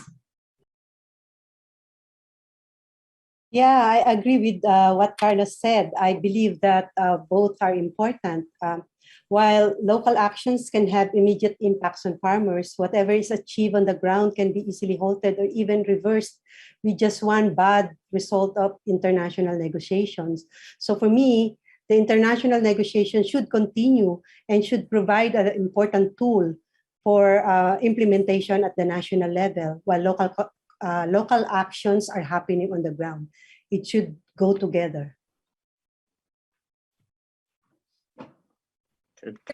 And the last few words by Anke and then Kent, and unfortunately we will have to stop. Please, Anke, go ahead. I can see the points that are made, and I think indeed one does not need to exclude the other to work on the ground. And as I indicated, we are at the moment looking at with some people on a proposal on the ground because we get much more energy out of that.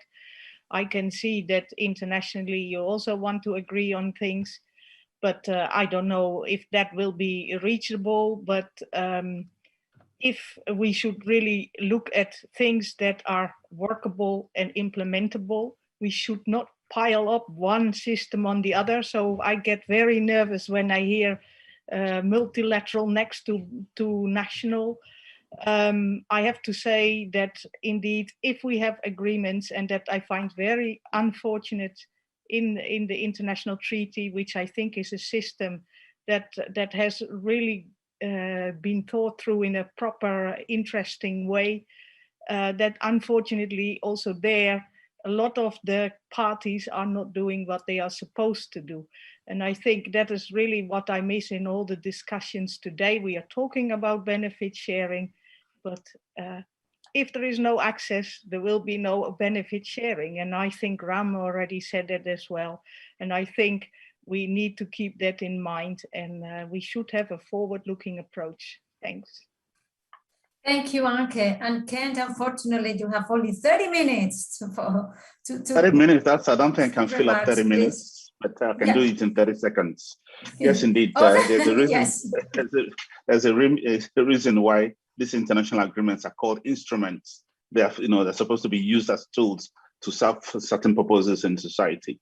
And what goes on at the international level is extremely important and relevant to what happens at the national level, which is where some of these contradictions and frictions are supposed to be resolved.